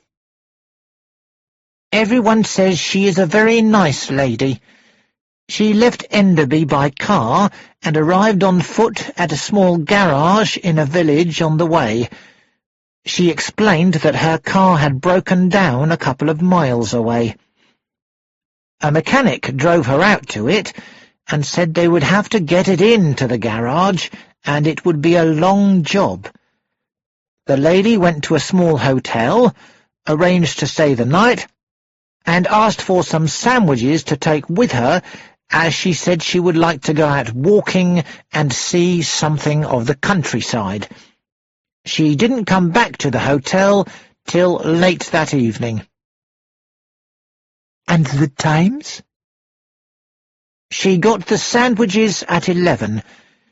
If she had walked to the main road, a mile away, she could have got a lift into a town called Walcaster, and caught an express train which stops near Litchett St. Mary. It could just have been done if the murder had happened fairly late in the afternoon. What exactly was wrong with the car? Do you want the exact details, Monsieur Poirot? No, I have no mechanical knowledge. It was a difficult thing to find, and also to fix, and it could have been done deliberately by someone who was familiar with the insides of a car. Wonderful, said Poirot. Can we clear nobody from suspicion? And Mrs. Helen Abernethie? She's a very nice lady, too, and Mr. Richard Abernethie was very fond of her. She came there to stay about 2 weeks before he died. Was that after he had been to Litchett St. Mary to see his sister? No, just before. Mrs. Helen's income is less since the war than it used to be. She has a house in Cyprus and spends part of the year there. She also has a young nephew whose school fee she is paying. Poirot shut his eyes. And it was impossible for her to have left Enderby that day without the servants knowing? Say that is so, I beg you. Mr. Goby looked down at Poirot's shoes. I'm afraid I can't say that, Monsieur Poirot. Mrs. Abernethie went to London to get some extra clothes, because she had agreed with Mr. Entwistle to stay on and see to things. Chapter 13. Inspector Morton came straight to the point. "I had to come to London," he said, "and I found your address, Monsieur Poirot. I was interested to see you at the inquest on Thursday, and I came to ask if you could help us at all. Something must have brought you down there, Monsieur Poirot, and there have been developments." and he told him about the poisoned wedding cake. Poirot took a deep, slow breath. I warned Mr. Entwistle to look after Miss Gilchrist. An attack on her was always a possibility. But I must admit that I did not expect poison. But why did you think she might be attacked?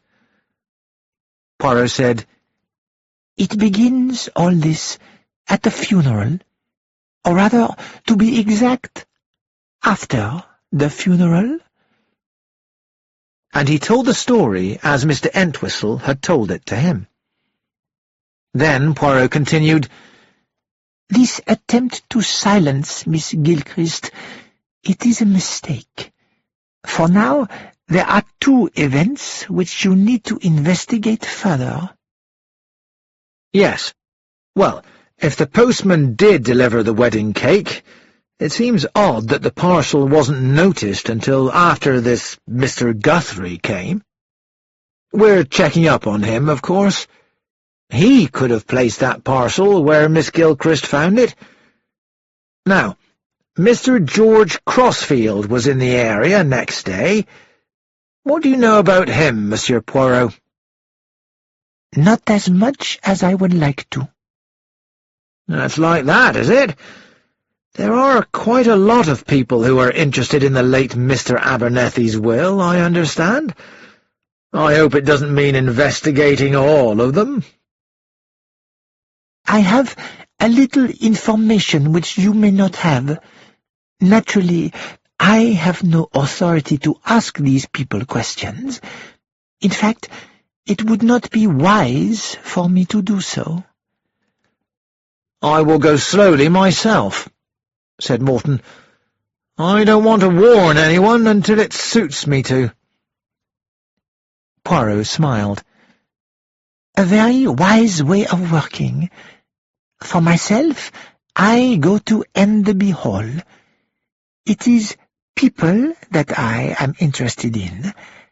I will pretend to buy, I believe, a big country house for foreign refugees. I will represent UNARCO. And what's UNARCO? Asked Morton, puzzled. The United Nations Aid for Refugee Center Organization. It sounds appropriate, do you not think? And Enderby Hall might be just right. I will, of course, tell Mrs. Helen Abernethie the truth and ask for her help. Inspector Morton smiled. Chapter 14.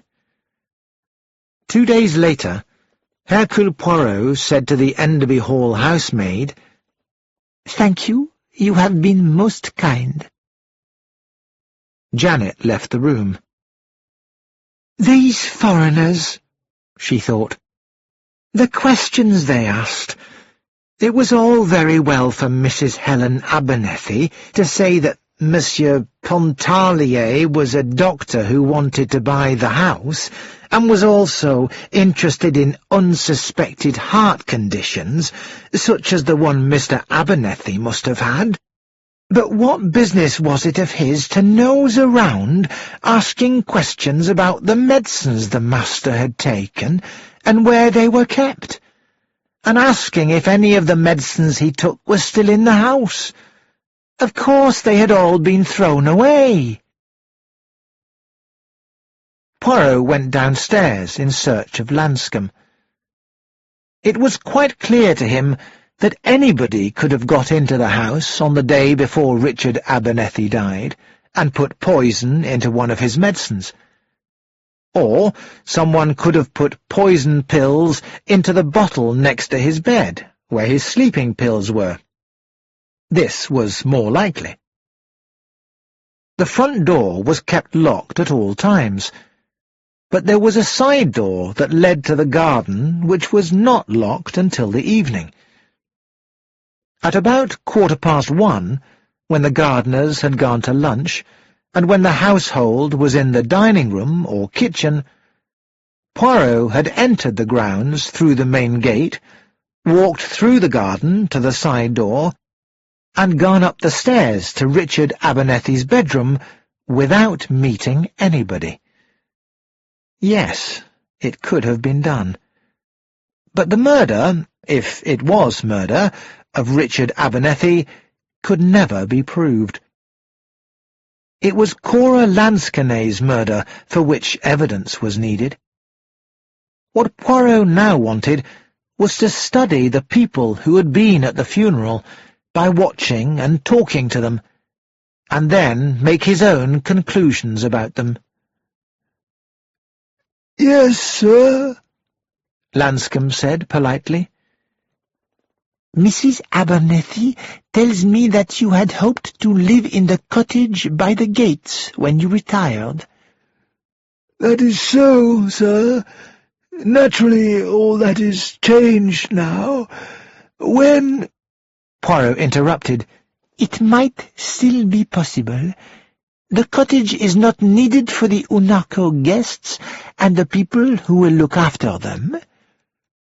"Well, thank you, sir. Most of the guests would be foreigners, wouldn't they?" "Yes.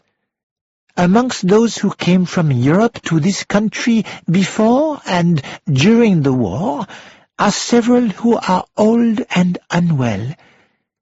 The organization I work for has raised money to buy country homes for them. This place is, I think, very suitable." Lanscombe sighed. "If Enderby Hall has to be sold, I'm pleased to think that it's going to be the kind of place you're talking about. We've always welcomed the unfortunate in this country, sir. It has always been something to be proud of." "Thank you, Lanscombe," said Poirot gently. "Your master's death must have been a great shock to you." "It was, sir. No one could have had a better master." "I have been talking with my friend and colleague, Dr. Larrabee. We were wondering if your master could have had an unpleasant interview on the day before he died. You do not remember if any visitors came to the house that day?" "Some nuns called, collecting money for sick children, and a young man came to the back door to sell some brushes. Nobody else." Poirot went to see Marjorie, the cook, and had no difficulty in finding out exactly what had been served at dinner the night before Richard Abernethie had died, but he learned nothing of value from her.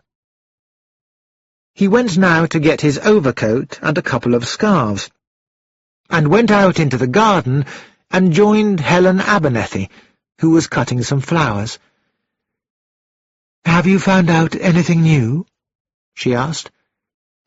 "Nothing, but I did not expect to do so. Now tell me, madame, of those at Mr. Richard Abernethie's funeral, who knew Cora best?" "Lanscombe. He remembers her from when she was a child. The housemaid, Janet, came after Cora had married and gone away." "And after Lanscombe?" Helen said thoughtfully, "I suppose I did." "Then why, on the day of the funeral, do you think she asked that question about Richard Abernethie being murdered?" Helen smiled. It was very typical of Cora, but I never knew whether she was just innocently asking such questions, or whether she wanted to shock people. Poirot changed the subject. "Mrs. Maud Abernethie stayed the night after the funeral. Did she talk to you at all about what Cora had said? Did she take it seriously?" "Oh, no." "And you, madame, Did you take it seriously? Helen Abernethie said thoughtfully, "Yes, Monsieur Poirot, I think I did." Because of your feeling that something was wrong. Perhaps. He continued, there had been a separation lasting many years between Mrs. Lansquenet and her family, and then, suddenly, Richard Abernethie went to see her. Why? I really don't know. He told me that he was going to see his brother Timothy, but he never mentioned Cora at all. As they went in by the side door, Poirot said, You are sure that during your visit Richard said nothing to you about any member of the family which might be relevant? Helen said, You are speaking like a policeman. I was a policeman once, and you want the truth, Mr. Entwistle tells me. Helen said with a sigh, Richard was disappointed in the younger generation. But there was nothing that could possibly suggest a motive for murder. Ah, said Poirot. In the sitting room, Helen began to arrange the flowers in a bowl. You arrange these beautifully, madame. I think that anything you do, you would manage to do with perfection. Thank you, monsieur. I think this would look good on that green marble table. There was a bouquet of wax flowers under a glass shade on the table. As she lifted it off, Poirot said, Did anyone tell Mr. Abernethie that his niece Susan's husband had almost poisoned a customer when making up a medicine? Ah! The shade had slipped from Helen's fingers.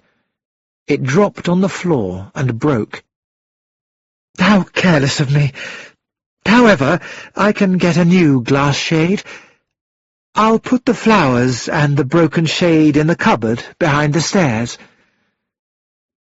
It was not until Poirot had helped her to carry the pieces to the cupboard that he said, It was my fault. I should not have shocked you. What was it that you asked me? I have forgotten. Oh, there is no need to repeat my question. Indeed, I have forgotten what it was.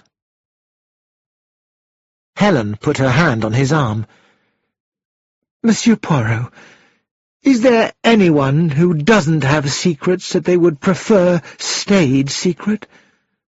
Must these things be revealed when they have nothing to do with the death of Cora Lansquenet? Yes, because one has to examine everything, and everyone has something to hide. I say to you, nothing can be ignored. I am not the police, and what I learn does not interest me, but I have to know. I need, madame, to meet everyone who was here on the day of the funeral, and it would be much easier if I could meet them here. And so I have a plan. The house Mr. Entwistle will tell the family is to be bought by Unarco, and I will be here as that organization's representative. I will call myself Monsieur Pontarlier, and Mr. Entwistle will invite the family to come here and choose those things they would like before everything is sold. The young people will come easily, but the problem is that Mr. Timothy Abernethie never leaves his home. Helen smiled. I believe you may be lucky there, Monsieur Poirot. I spoke to Maud yesterday. They have workmen in painting the house, and Timothy says the smell of the paint is making him ill. I think that they would be pleased to come here for a week or two. Maud is still not able to move around very well, because she broke her ankle. I had not heard. How unfortunate. Luckily, they have got Cora's companion, Miss Gilchrist, with them. She has turned out to be a huge help. Did they ask for Miss Gilchrist to go to them? Who suggested it? Susan fixed it up. Susan Banks. Aha, said Poirot.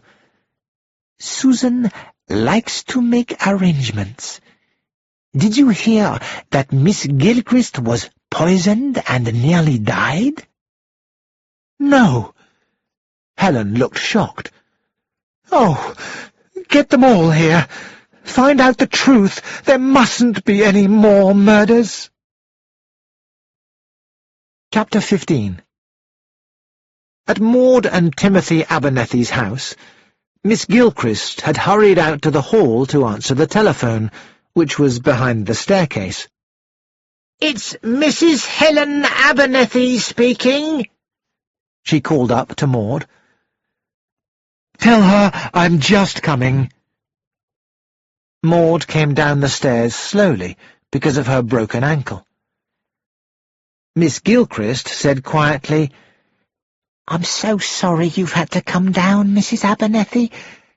I'll just go up and get Mr. Abernethie's coffee tray." Timothy looked at Miss Gilchrist angrily. As she picked up the tray, he asked, "Who's that on the telephone?" "Mrs. Helen Abernethie." "Oh, I suppose they'll talk for an hour. Pull that curtain aside, will you? And where are you going?" "It's the front doorbell, Mr. Abernethie." "I didn't hear anything," Timothy said, as Miss Gilchrist quickly left the room. Moments later, she came up to Maud Abernethie, who was still on the telephone, to say, "I'm so sorry to interrupt. It's a nun collecting." Maud Abernethie said into the telephone, "Just a moment, Helen." And to Miss Gilchrist, "I only give money to our local church." Miss Gilchrist hurried away again. Maud finished her conversation and came into the front hall. Miss Gilchrist was standing completely still by the sitting-room door. She jumped when Maud spoke to her.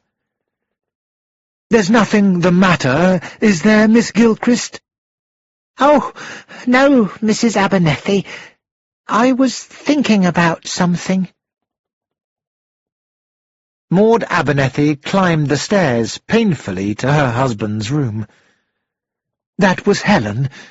Enderby Hall is definitely sold. Helen suggests that we might like to go there for a visit before it goes. She was very upset about the way the smell of the paint is affecting your health. The servants are there still, so you could be looked after comfortably." Timothy, who had been looking angry, now nodded his head approvingly. "It's thoughtful of Helen," he said, "but moving might be too much for me."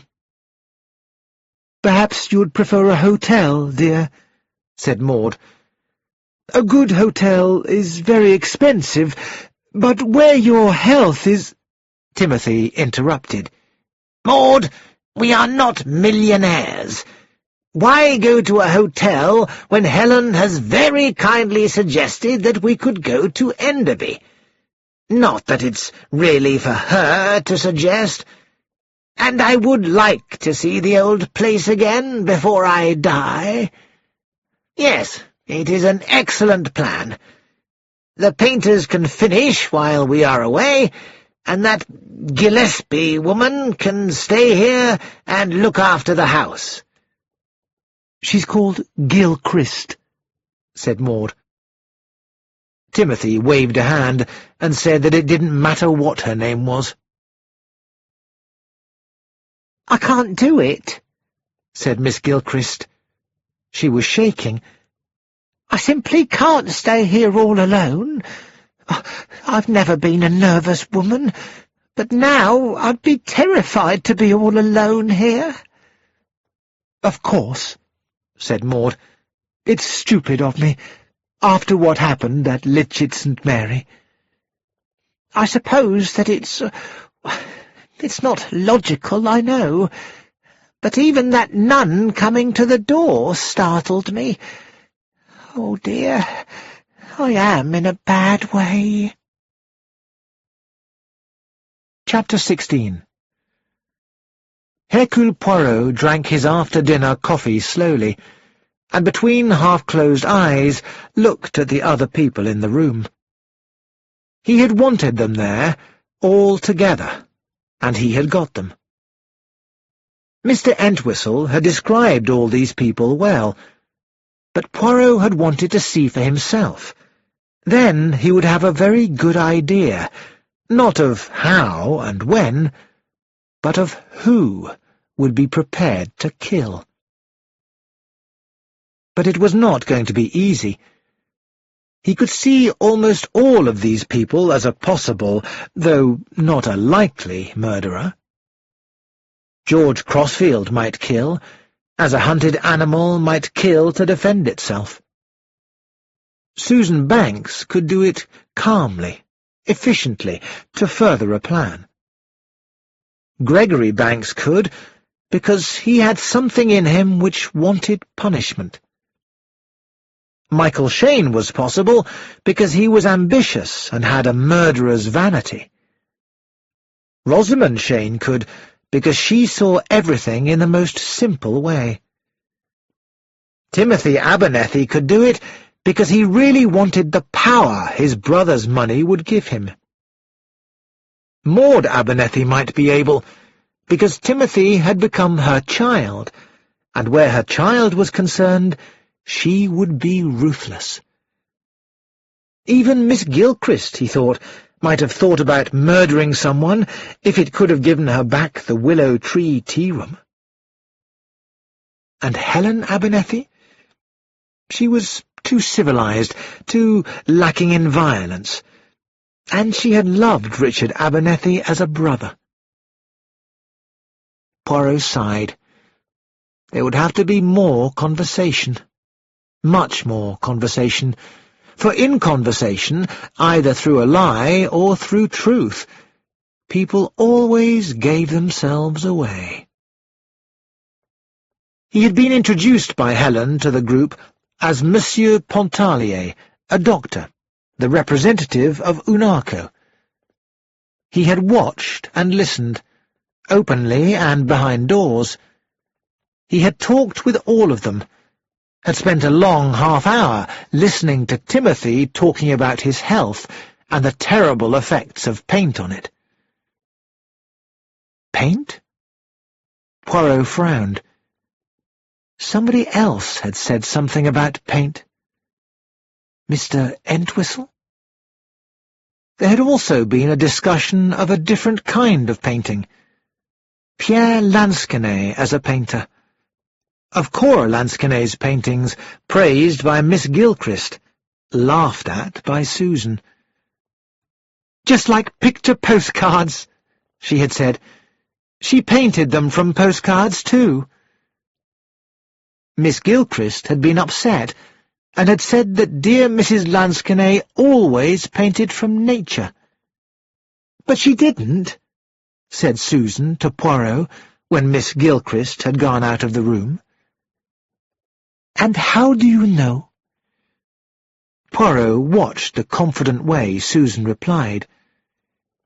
"She will always be sure, this one," he thought, "and perhaps sometimes she will be too sure." Susan continued, "One picture is of a village called Polflexen, showing the lighthouse and the pier. But the pier was destroyed in the war. And since Aunt Cora's sketch was only done 2 years ago, it can't really be from nature, can it? But the postcards they sell there still show the pier as it used to be. There was one in her bedroom. It's funny, isn't it, the way people get found out? Yes, it is, as you say, funny. I suppose you'll have to cut Enderby up and have lots of horrible small rooms. In the bedrooms, yes, but most of the ground floor rooms we shall not touch. Does it sadden you, madame, that this old family mansion of yours should go this way, to strangers? Of course not. Susan looked amused. I've always thought the house was ugly on the outside, and almost unacceptably luxurious inside. But I understand that you yourself are planning such a place. Everything luxurious and the best that money can buy. Susan laughed. It's just a place of business. Women think a great deal about their appearance, and that's where I come in. Tell me. And she told him about her plans for a beauty salon. He appreciated her business sense, her boldness of planning, and her attention to detail. Perhaps a little ruthless.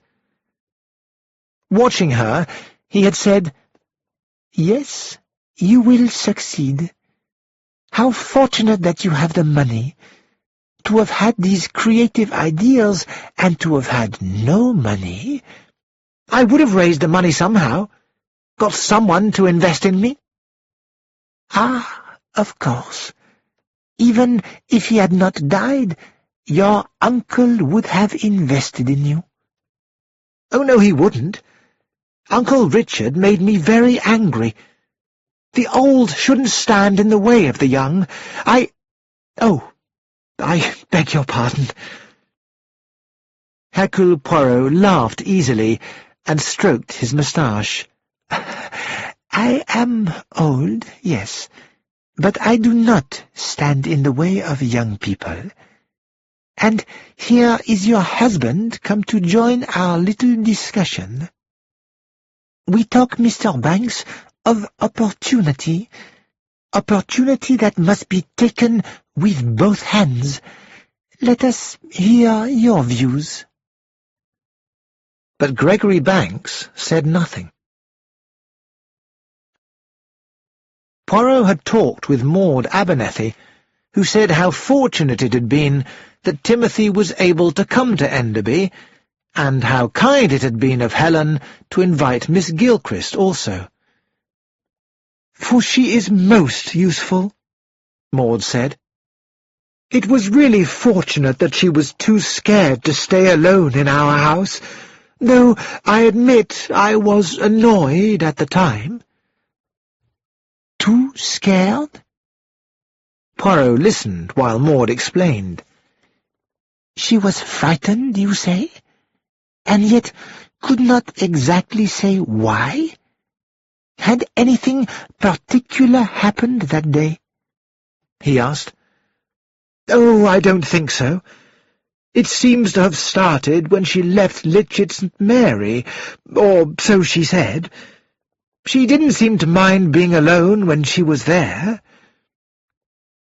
And the result, Poirot thought, had been a piece of poisoned wedding cake. Not very surprising that Miss Gilchrist was frightened after that. But something in Timothy Abernethie's house had made Miss Gilchrist afraid. What? Finding himself alone with Miss Gilchrist for a few minutes before dinner, Poirot had raised the subject. It would be impossible for me to mention the matter of murder to members of the family, but I am fascinated. It was such a violent crime, to attack a sensitive artist in a lonely cottage, terrible for her family, but terrible also for you. Since Mrs. Maud Abernethie says that you were there at the time?" "Yes, I was. And if you'll excuse me, Monsieur Pontarlier, I don't want to talk about it." "I understand completely." Poirot waited, and, as he had thought, Miss Gilchrist immediately began to talk about it. "You were wise, I think, not to stay in that cottage alone," he said when she had finished.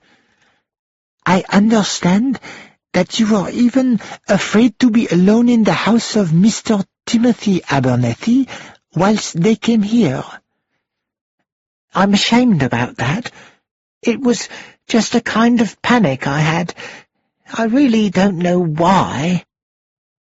"But you had just recovered from a terrible attempt to poison you, and you are still frightened, are you not?" "Oh, not since I came here. There are so many people, and such a nice family atmosphere. Oh, no, everything seems all right here." "It seems to me that there must have been something that happened at Stansfield Grange, Timothy and Maud's house, that made you so afraid. I think some small happening might have made your subconscious fears reach a high point. Now, what do you think was this happening?" Miss Gilchrist thought for a moment, and then said unexpectedly, "I think, you know, Monsieur Pontarlier, it was the nun." Before Poirot could question this, Susan and her husband came in, closely followed by Helen. "A nun," thought Poirot.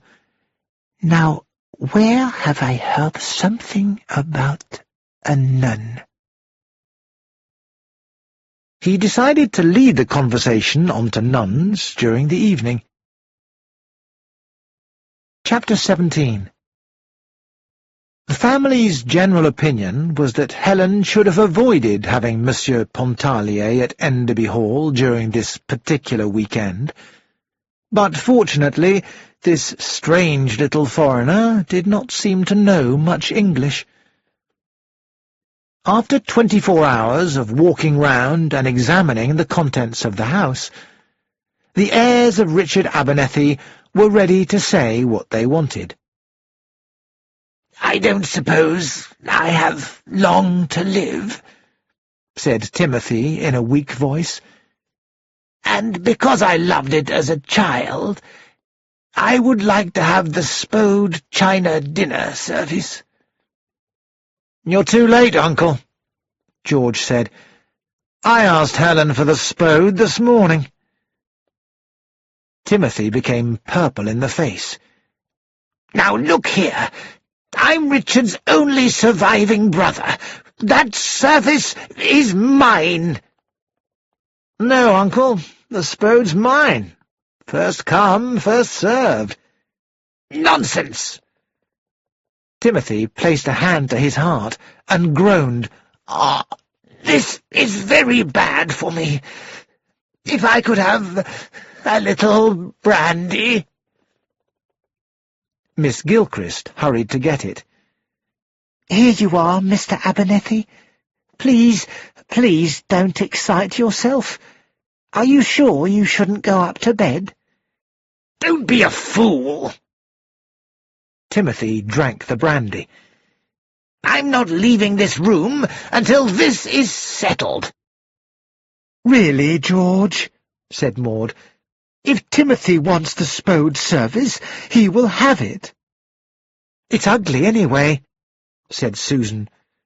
"Shut up, Susan," said Timothy. In a voice that was a little higher than his ordinary tones, Gregory said, "Don't speak like that to my wife." He half rose from his seat. Susan said quickly, "It's all right, Greg. I don't mind." "But I do."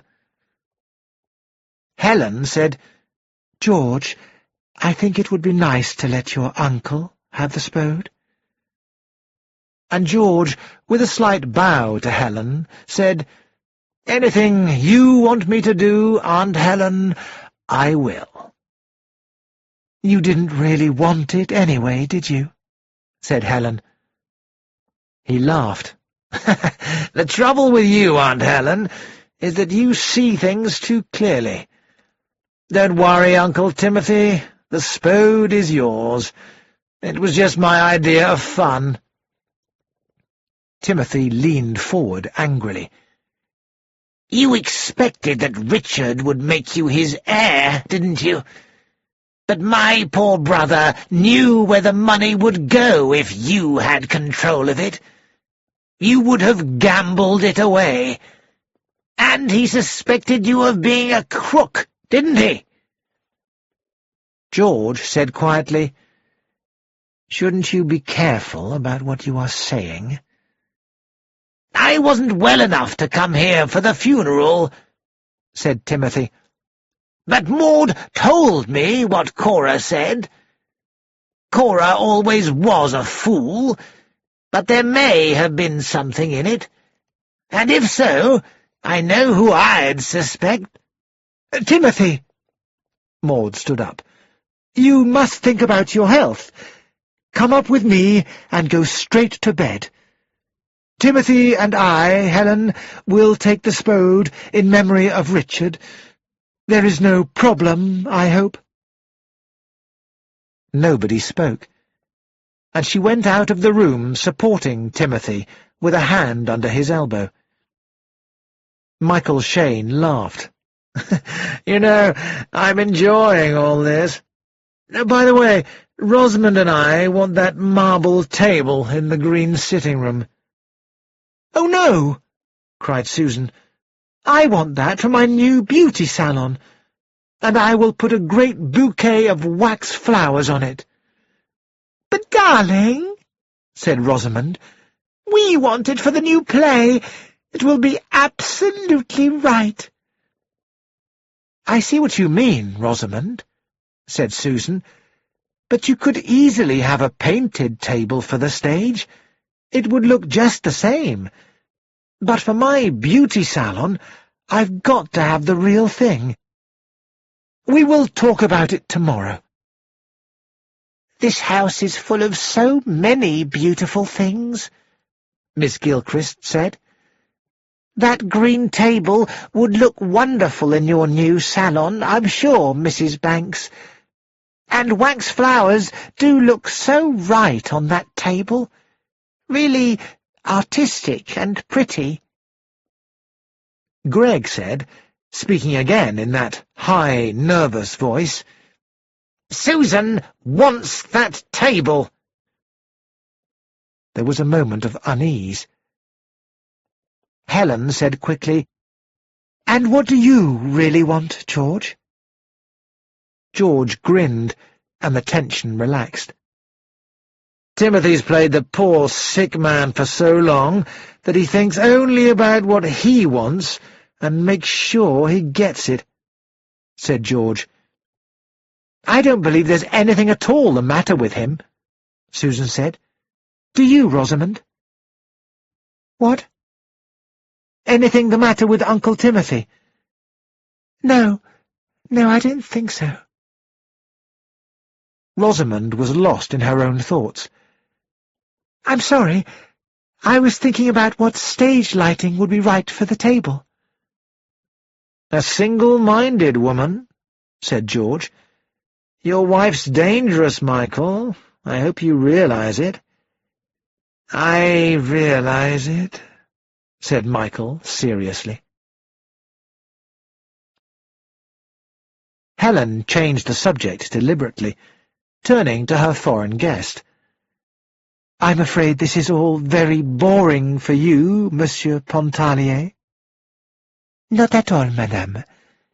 I think it is the greatest honor that I am allowed into your family life." He bowed. "I would like to say that this house will be perfect for my elderly refugees. What peace! I hear that there was also the question of a school coming here, run by nuns, I think you say? You would have preferred that, perhaps?" "Not at all," said George. "But what I do find strange is why they should all dress as if they lived hundreds of years ago." "And it makes them look so alike, doesn't it?" said Miss Gilchrist. "I got so nervous when I was at Mrs. Abernethie's, and a nun came to the door. I thought she was the same nun who came to the door on the day of the inquest on poor Mrs. Lansquenet. I felt as though she had been following me round." "They both had the same type of face?" Hercule Poirot asked. "I suppose that must be it. The upper lip looked almost as though she had a moustache. Of course, it was very foolish of me. I knew that afterwards." "A nun's costume would be a good disguise," said Susan thoughtfully, "even for a man. It hides the feet." "The truth is," said George, "you don't often look properly at anyone. That's why there are such very different descriptions of what an accused person looks like from different witnesses in court." "Another strange thing," said Susan, "is that you sometimes see yourself in a mirror unexpectedly, and you say to yourself, 'That's somebody I know well,' and then suddenly realize it's you." George said, "It would be more difficult still if you could really see yourself, and not a mirror image." "Why?" asked Rosamond, looking puzzled. "Because nobody ever sees themselves as they appear to other people. They always see themselves in a mirror, as a reversed image." "But why does that look any different?" "Because people's faces aren't the same both sides. Their eyebrows are different, and their mouths go up at one side, and their noses aren't really straight." With a sigh, Hercule Poirot rose to his feet and said a polite good night to Helen Abernethie.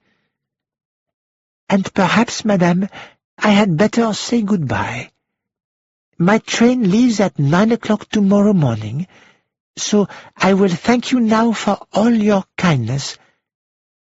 You will return now to your villa in Cyprus?" "Yes." A little smile appeared on Helen Abernethie's lips.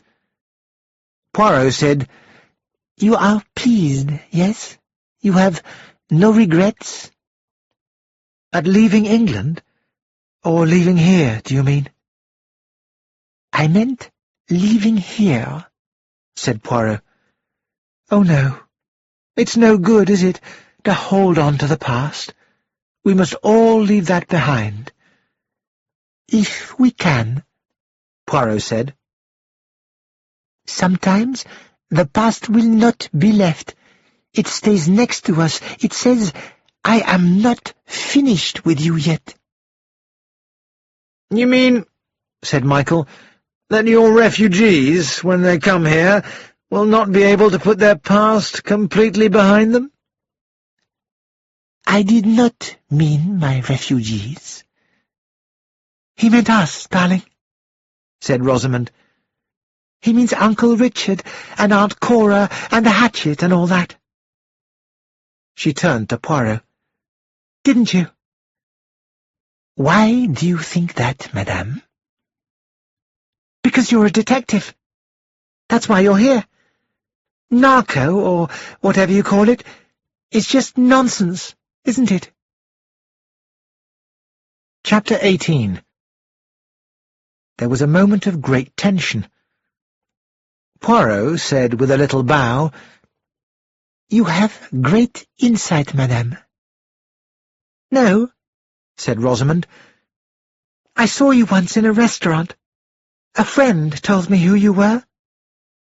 But you have not mentioned it until now? I thought it would be more fun not to, said Rosamond.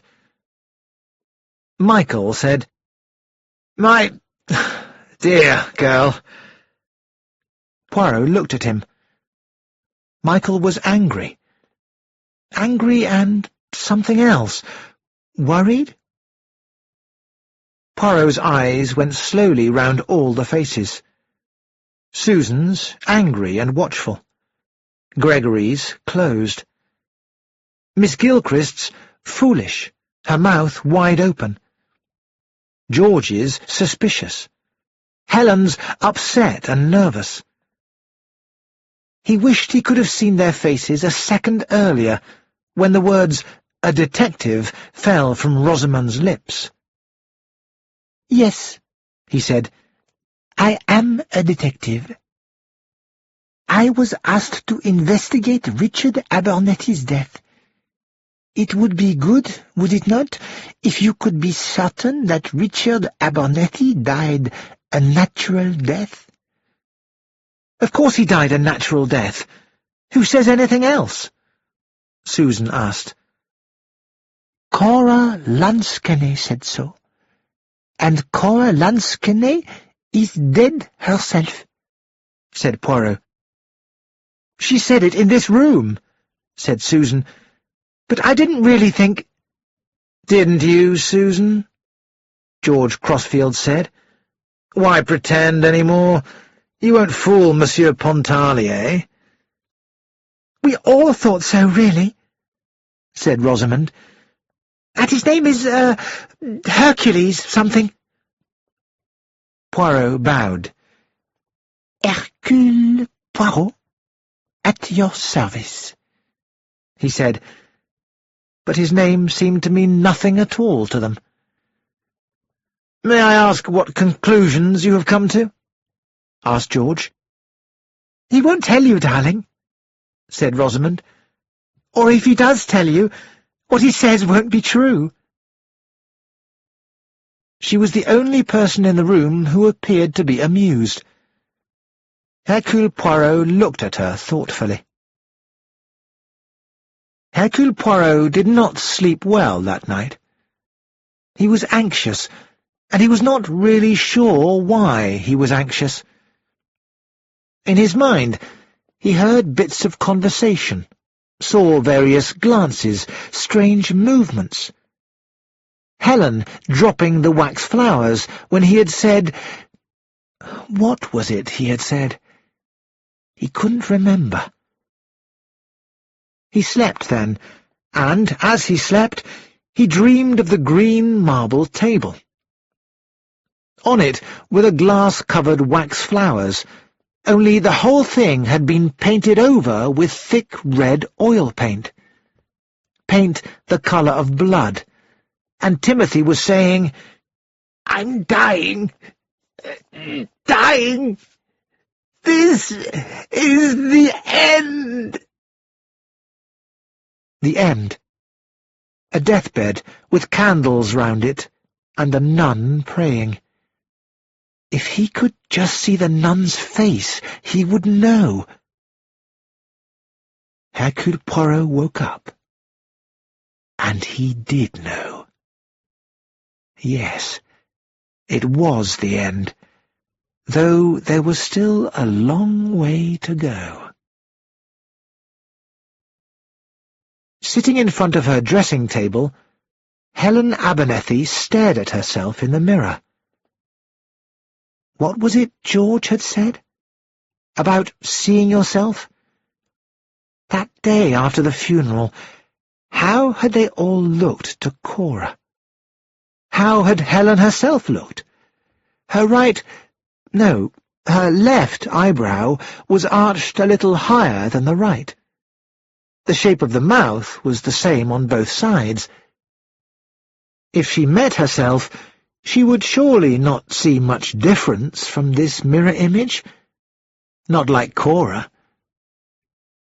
Cora, on the day of the funeral, her head tilted sideways, asking her question, looking at Helen. Suddenly, Helen raised her hands to her face. She said to herself, "It doesn't make sense." "I'm terribly sorry to get you out of bed like this," Helen said into the phone. "But you did tell me once to ring you up immediately if I remembered what it was that made me uneasy when Cora said that Richard had been murdered." "Ah, and you have remembered?" Mr. Entwistle said, no longer surprised at being woken at 7 in the morning. "Yes, but it doesn't make sense." "Was it something you noticed about one of the people?" "Yes. It came to me when I was looking at myself in the mirror." Oh! Helen's little half-cry was followed by a sound that Mr. Entwistle couldn't place at all. He said urgently, "Hello? Hello, are you there? Helen, are you there?" Chapter 19. It was not until nearly an hour later that Mr. Entwistle found himself at last speaking to Hercule Poirot. "Thank goodness," said Mr. Entwistle. "I had the greatest difficulty in getting through to Enderby." "That is not surprising," said Poirot. "The receiver was off the telephone. Mon ami, Helen Abernethie was found by the housemaid about 20 minutes ago, lying by the telephone in the study. She was unconscious." "Do you mean she was hit on the head?" "I think so." "She was telephoning me at the time. I was puzzled when our conversation ended so suddenly." "What did she say?" "She said to me some time ago that when Cora Lansquenet suggested her brother had been murdered, she herself had a feeling that something was wrong. Unfortunately, she could not remember why she had that feeling." "And suddenly she did remember and phoned you to tell you?" "Yes. She said she had remembered, but that it didn't make sense. I asked her if it was something about one of the people who was there that day, and she said yes, she had remembered what it was when she was looking in the mirror. And that was all. We shall have to wait until she recovers consciousness before we know." Poirot said seriously, "That may be never." "But that's terrible, Poirot." "Yes, and it shows that we have to deal with someone who is either completely ruthless or so frightened that it comes to the same thing. She is being taken to a nursing home where no one will be allowed in to see her. But now there is something that I want you to do. One moment." There was a pause. Then Poirot's voice spoke again. "I had to make sure that nobody was listening. Now, you will go to Forsdyke House, a nursing home in Bury St. Edmunds. Find Dr. Penrith and ask him about Gregory Banks. Find out what kind of mental illness he was being treated for. And now, goodbye." Poirot heard the sound of the receiver being replaced at the other end. Then he heard a very faint second click, and smiled to himself. Somebody here had been listening, and had replaced the receiver on the telephone in the hall. He went out there. There was no one about. He went quietly to the cupboard behind the stairs and looked inside. At that moment, Lanscombe came through the service door, carrying a tray. He looked surprised to see Poirot. "Breakfast is ready in the dining room, sir," he said. The old butler looked white and nervous. Courage, said Poirot. All will soon be well. Would it be too much trouble to bring me a cup of coffee in my bedroom? Certainly, sir. I will send Janet up with it, sir. Lanscombe looked disapprovingly at Hercule Poirot's back as Poirot climbed the stairs. The detective was wearing a brightly coloured silk dressing-gown. Hercule Poirot was dressed by the time Janet brought him his coffee. As soon as she had left the room, Poirot put on his coat and hat and went quickly down the back stairs and left the house by the side door. Soon he was speaking to Mr. Entwistle from the post office. Pay no attention to what I asked you to do. Someone was listening. Now, to what I really want you to do. You must go to the house of Mr. Timothy Abernethie. There is no one there but a woman by the name of Jones. You will say to Mrs. Jones that you have been asked by Mr. or Mrs. Abernethie to fetch a particular object and take it to London. And what is this object I've got to get hold of? Poirot told him. But really, Poirot, I don't see— It is not necessary for you to see. I am doing the seeing. You will take it to London, to an address in Elm Park Gardens. Mr. Entwistle sighed. If we could only guess what Helen was going to tell me. There is no need to guess. I know. I know what Helen Abernethie saw when she looked in her mirror. Breakfast had been an uncomfortable meal. Neither Rosamond nor Timothy had appeared, but the others were there.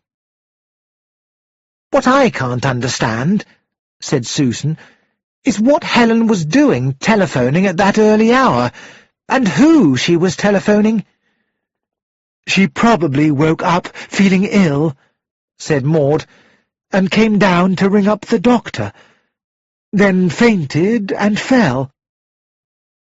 The door opened, and Rosamond came in, frowning.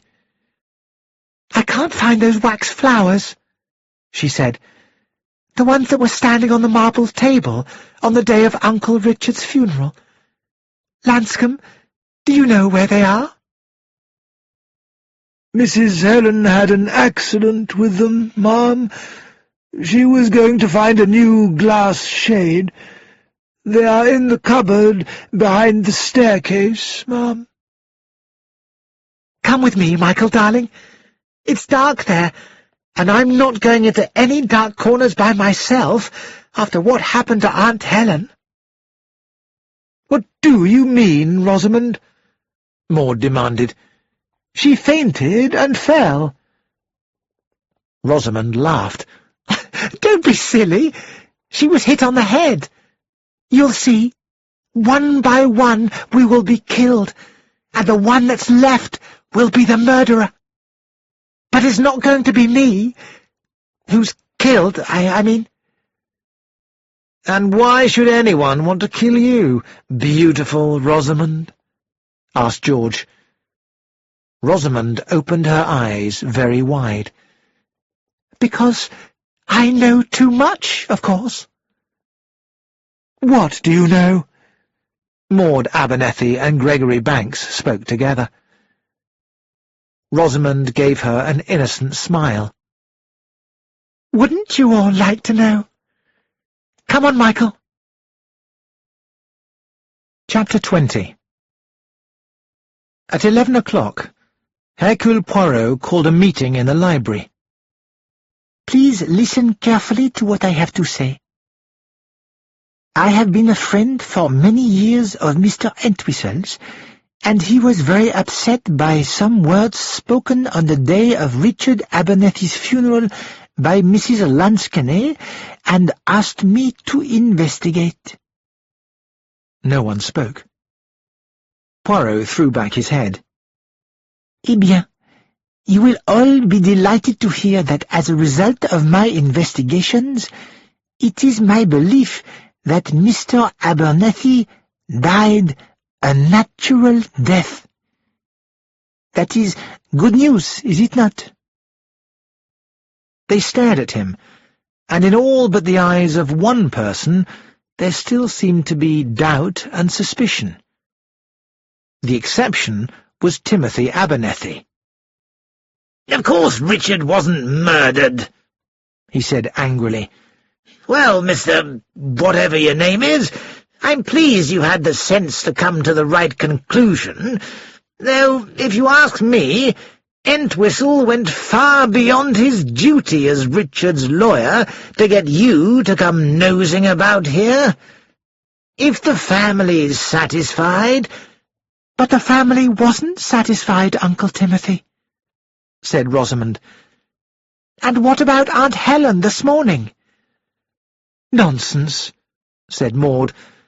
"Helen felt ill, came down and phoned the doctor, and then—" "But she didn't phone the doctor," said Rosamond. "I asked him." Susan said sharply, "Who did she phone?" "I don't know," said Rosamond, "but I'm sure I can find out." Hercule Poirot was sitting in the summer-house. He had told everyone that he was leaving on the 12 o'clock train. There was still half an hour until then. Half an hour for someone to come to him. Perhaps more than one person. He waited, like a cat waiting for a mouse to come out of hiding. It was Miss Gilchrist who came first. "Oh, Mr. Pontarlier, I can't remember your other name," she said. "I had to come and speak to you, although I don't like doing it. I did listen at the door that day Mr. Richard Abernethie came to see his sister, and he said something like, 'There's no point in talking to Timothy, he simply won't listen, but I thought I'd like to tell you, Cora, and though you've always liked to behave as if you are simple, you've got a lot of common sense, so what would you do about it if you were me?' I couldn't hear exactly what Mrs. Lansquenet said, but I heard the word police. And then Mr. Abernethie said loudly, 'I can't do that, not when it's a question of my own niece.' And then I had to run into the kitchen because something was burning, and when I got back, Mr. Abernethie was saying, 'Even if I die an unnatural death, I don't want the police called in. You understand that, don't you, my dear girl? But now that I know, I shall take all possible precautions.' And then he said he'd made a mistake over her marriage, because she had been happy with her husband." Miss Gilchrist stopped. Poirot said, I see. Thank you, Miss Gilchrist, for coming to see me." Miss Gilchrist had no sooner gone before Gregory Banks came. "At last," he said. "I thought that stupid woman would never go. You're wrong about everything. Richard Abernethie was killed. I killed him." Hercule Poirot showed no surprise. "How?" Gregory Banks smiled. "It wasn't difficult for me. I worked out how I didn't need to be anywhere near Enderby at the time." "Clever," said Poirot. "Why did you kill him? For the money that would come to your wife?" No, of course not. I didn't marry Susan for her money. Abernethie thought I was no good. He sneered at me. People can't do that to me and not be punished." "A most successful murder," said Poirot. "But why give yourself away to me?" "Because I had to show you that you're not as clever as you think you are. And besides, it was wrong, wicked. I must be punished. I must go back there, to the place of punishment." Poirot studied him for a moment or two. "How badly do you want to get away from your wife?" Gregory's face changed. "Why couldn't she let me alone? She's coming now, across the lawn. Tell her I've gone to the police station to confess." Susan came in breathlessly. "Where's Greg? I saw him." "Yes, he came to tell me that it was he who poisoned Richard Abernethie." What absolute nonsense! He wasn't even near this place when Uncle Richard died. "Perhaps not. Where was he when Cora died?" In London. We both were." Hercule Poirot shook his head. No, you went to Litchard St. Mary. My inquiries say that you were there on the afternoon Cora died. You parked your car in the same quarry where you left it the morning of the inquest. The car was seen, and the number was noted." Susan stared at him. "All right. What Cora said at the funeral worried me. I decided to go and see her and ask her what had put the idea into her head. I got there about 3 o'clock, knocked and rang, but there was no answer. I didn't go round to the back of the cottage. If I had, I might have seen the broken window. I went back to London without any idea there was anything wrong." "I know something of your husband's history," said Poirot. "He has a punishment complex." "You don't understand, Monsieur Poirot. Greg has never had a chance in life. That's why I wanted Uncle Richard's money so badly. I knew Greg needed to feel he was someone. Everything will be different now. He will have his own laboratory. No one will tell him what to do." Yes, you will give him everything, but you cannot give to people what they are not capable of receiving. At the end of it all, he will still be something that he does not want to be. "What's that?" "Susan's husband. Where Gregory Banks is concerned, you have no sense of right or wrong. You wanted your uncle's money for your husband. How badly did you want it?" Angrily, Susan turned and ran away.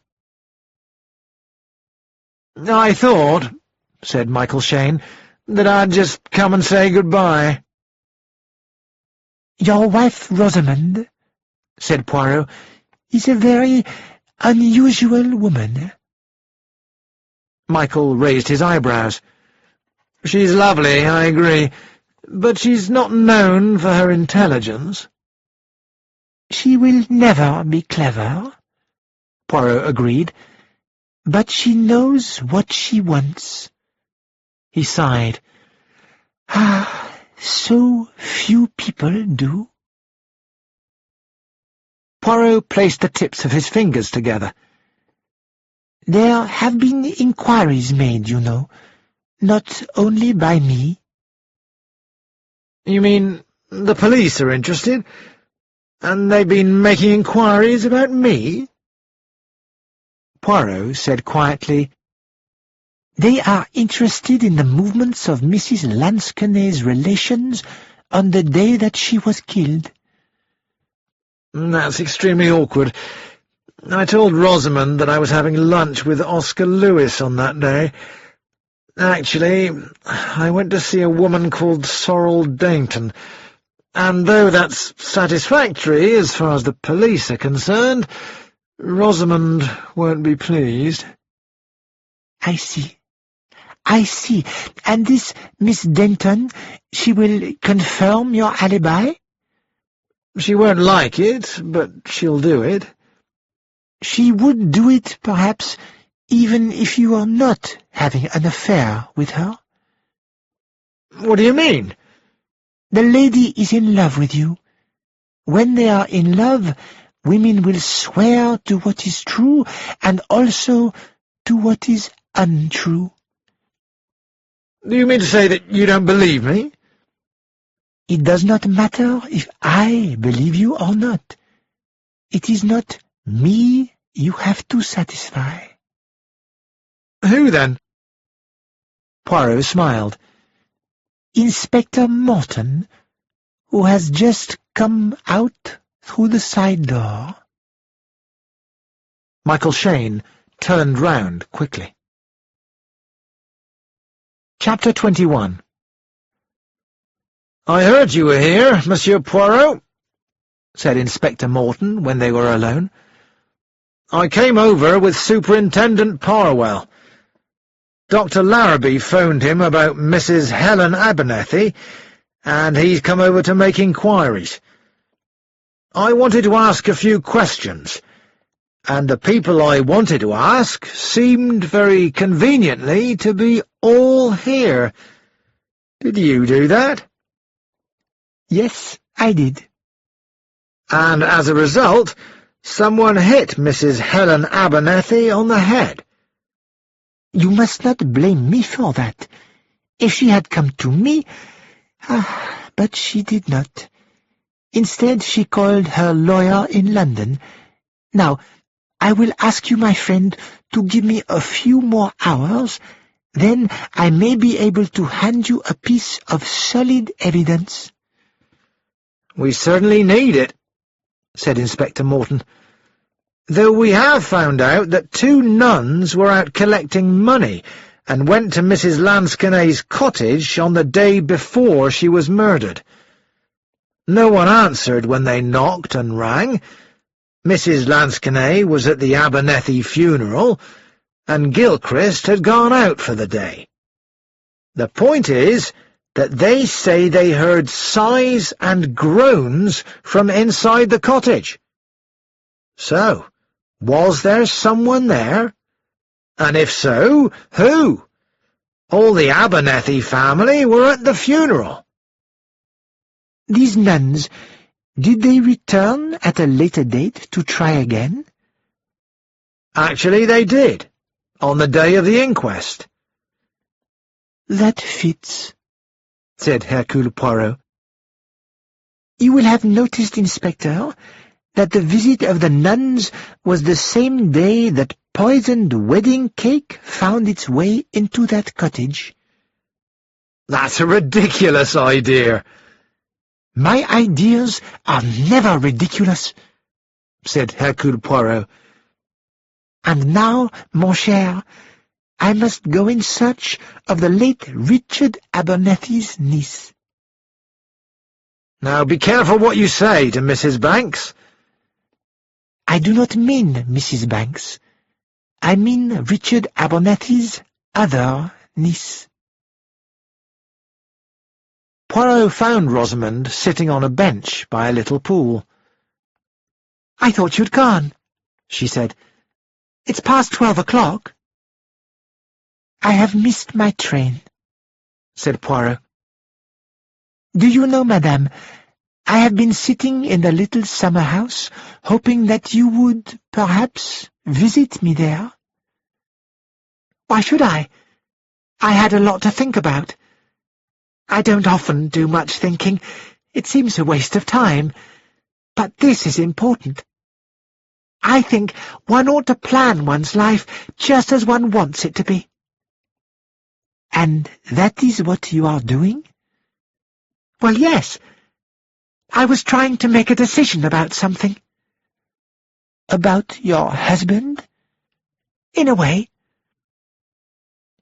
Poirot waited a moment. Then he said, Inspector Morton has just arrived. He has come to get statements from you all about what you are doing on the day Cora Lansquenet was murdered. I see. Alibis, said Rosamond cheerfully. That will be hell for Michael. He thinks I don't know he spent the day with that woman. How did you know? It was obvious from the way he said he was going to lunch with Oscar, and his face always does something strange when he tells lies. How thankful I am not married to you, madame. He is not, I fear, a very faithful husband, Poirot suggested. No. But you do not mind? Well, it's fun having a husband that all the other women want to steal from you. Poirot was studying her. And suppose someone did succeed in stealing your husband away from you? They won't, said Rosamond. Not now that there's Uncle Richard's money. He can finance his own shows, and he really is good. Not like me. I love acting, but I'm terrible at it, though I do look nice. No, I'm not worried about Michael anymore, because it's my money, you see. Her eyes met Poirot's. I think, madame, that you must allow your cousin Susan to have the green marble table. Rosamond's eyes opened very wide. Why should I? I want it. I know, but you will keep your husband, and poor Susan, she will lose hers. Chapter 22. The telegram came about 6 o'clock that evening, and then Hercule Poirot gathered his audience and began speaking. The puzzle is solved. Let me first go over the various points which were brought to my attention by the excellent Mr. Entwistle. First, Mr. Richard Abernethie dies suddenly. Secondly, after his funeral, his sister Cora Lansquenet says, "He was murdered, wasn't he?" Thirdly, Mrs. Lansquenet is killed. Then Miss Gilchrist becomes ill after eating a piece of wedding cake which was poisoned with arsenic. That is the next step in the sequence. I have found nothing to prove that Mr. Abernethie was poisoned. Equally, I have found nothing to prove that he was not. But Cora Lansquenet undoubtedly asked that shocking question. And undoubtedly Mrs. Lansquenet was murdered. Now, the post-van driver strongly believes that he did not deliver that wedding cake. If that is so, then the parcel was left by hand, and though we cannot exclude a person unknown, we must consider those people who were able to put the parcel where it was found. Those were Miss Gilchrist herself, of course, Susan Banks, Mr. Entwistle, and Mr. Guthrie, an art critic, and a nun or nuns who called to collect money. Miss Gilchrist did not benefit by Richard Abernethie's death, and in only a very small way by the death of Mrs. Lansquenet. And Miss Gilchrist was taken to hospital with arsenic poisoning. Susan Banks did benefit from Richard Abernethie's death, and, in a small way, from Mrs. Lansquenet's. She might have believed that Miss Gilchrist had overheard a conversation between Cora Lansquenet and Richard Abernethie which referred to her. Because of that, she might have decided that Miss Gilchrist must be killed. She did, after all, refuse to eat the wedding cake. Mr. Entwistle did not benefit by either of the deaths, but he did have considerable control over Mr. Abernethie's affairs, and there could easily be some reason why Richard Abernethie should not live too long. But, you will say, if it is Mr. Entwistle who was worried, why should he come to me? And that I will answer.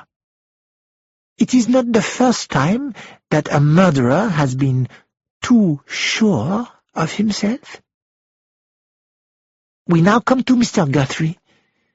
If Mr. Guthrie is really Mr. Guthrie, the art critic, then that clears him. The same is true for the nun, if she is really a nun. The question is, are these people themselves, or are they somebody else? And there seems to be a strange pattern, one might call it, of a nun all through this business. A nun comes to the door of Mr. Timothy Abernethie's house, and Miss Gilchrist believes it is the same nun she has seen at Cora's house. Also, a nun or nuns called here the day before Mr. Abernethie died. Other features of the case caught my attention. The visit of an art critic, a smell of oil paint, a picture postcard of Paul Flexen Harbour, and finally, a bouquet of wax flowers. It was thinking about these things that led me to the truth. Richard Abernethie died suddenly. But there would have been no reason to suspect murder if it had not been for the words said by his sister Cora at his funeral. You all believed them because Cora Lansquenet had always been famous for speaking the truth at difficult moments. And now I come to the question that I suddenly asked myself. How well did you all know Cora Lansquenet? And not well at all is the answer. There were actually only 3 people present that day who really knew Cora. Lanscombe, the butler, who is old and almost blind, Mrs. Maud Abernethie, who had only seen her a few times round about the date of her own wedding, and Mrs. Helen Abernethie, who had not seen her for over 30 years. So, I said to myself, supposing it was not Cora Lansquenet who came to the funeral that day. Do you mean that it wasn't Aunt Cora who was murdered, but someone else? Susan demanded. No, it was Cora Lansquenet who was murdered. But it was not Cora Lansquenet who came to the funeral. The woman who came that day came for one purpose only, to create in the minds of his relations the idea that Richard Abernethie had been murdered. Why, what was the point of it? Maud asked. To draw attention away from the murder of Cora Lansquenet herself. For if Cora says that Richard has been murdered, and the next day she herself is killed, then her death will be believed to be the result of what she said. But if Cora had simply been murdered without making her comment about Richard's death, and if the robbery did not convince the police, then suspicion would be likely to fall on the woman who shared the house with her. Miss Gilchrist protested. Oh, really? You don't suggest I'd commit a murder for a piece of jewellery and a few worthless watercolours? No, said Poirot. But one of those watercolours represented Polflexen Harbour, which, as Mrs. Banks realized, had been copied from a picture postcard which showed the old pier still in position. Yet Mrs. Lansquenet painted always from life. Mr. Entwistle had mentioned there being a smell of oil paint in the cottage. You can paint, can't you, Miss Gilchrist? And you had been painting over another picture. You know a lot about painting. Supposing that one of the pictures that Cora bought at a sale was a really valuable one. Supposing that she did not recognize it, but that you did. You knew she was expecting a visit from a well-known art critic. Then her brother died suddenly, and a plan comes into your head. It was easy to put a sleeping drug in her morning tea that would keep her unconscious for the whole of the day of the funeral, whilst you played her part at Enderby. She talked a lot about her childhood days, so it was easy for you to remember incidents and objects. You were wearing Cora's clothes, with padding to make you look larger and a false fringe. And Cora had certain mannerisms, all of which you had practiced carefully before a mirror. But you forgot that a mirror image is reversed.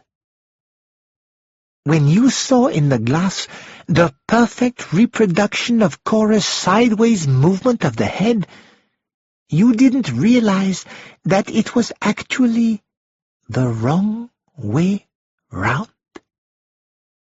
You saw Cora tilting her head to the right, but your own head was tilted to the left to produce that effect in the mirror. That was what puzzled Helen Abernethie at the moment when you asked your famous question. Something seemed to her wrong. I realized myself the other night when Rosamond Shane made an unexpected comment about what happens on such an occasion. Everybody looks at the speaker. After the talk about mirror images, I think Helen Abernethie experimented before her mirror. She probably thought of Cora, remembered how Cora used to tilt her head to the right, did so, and looked in the mirror when, of course, she realized just what had been wrong on the day of the funeral. She was determined to tell Mr. Entwistle of her discovery as soon as she woke next morning. But someone who was used to getting up early followed her downstairs and hit her on the head. I may as well tell you now that Mrs. Abernethie is not seriously ill. She will soon be able to tell us her own story. That aside, at any moment you were prepared to admit that you had listened to a conversation between Richard and his sister. What he actually told her, no doubt, was the fact that he had not long to live. And that explains a phrase in the letter he wrote to her after getting home. The nun was another of your suggestions. The nuns who called at the cottage on the day of the inquest suggested to you a mention of a nun who was following you round, and you used that when you were anxious to hear what Maud Abernethie was saying to her sister-in-law at Enderby. And also because you wished to go with her there and find out for yourself just what suspicions there were.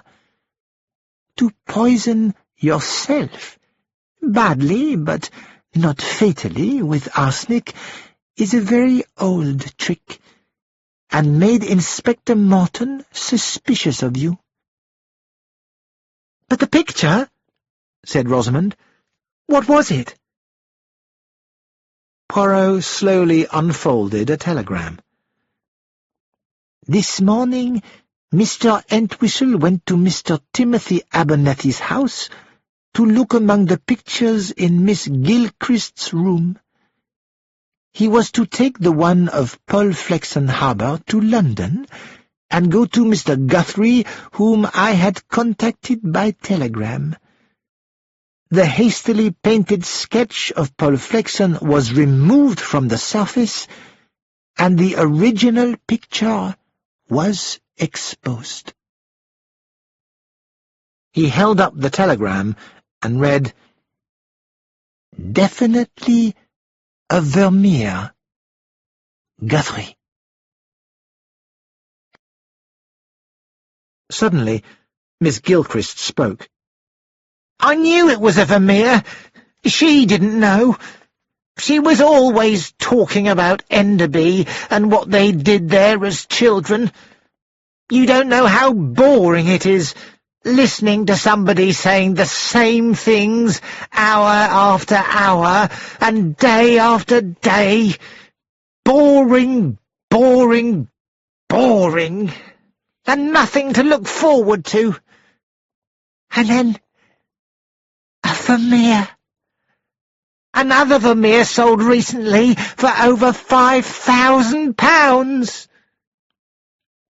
"You killed her for £5,000? Susan's voice was shocked. £5,000, said Poirot, would have paid for a tea-room. "At least," Miss Gilchrist said, "you understand. I was going to call it the Palm Tree, and have wooden tables, and little chairs with striped red and white cushions." For a few moments, the tea-room that would never be seemed more real than the sitting-room at Enderby. It was Inspector Morton who broke the silence by asking Miss Gilchrist to go with him. "Oh, certainly," she said.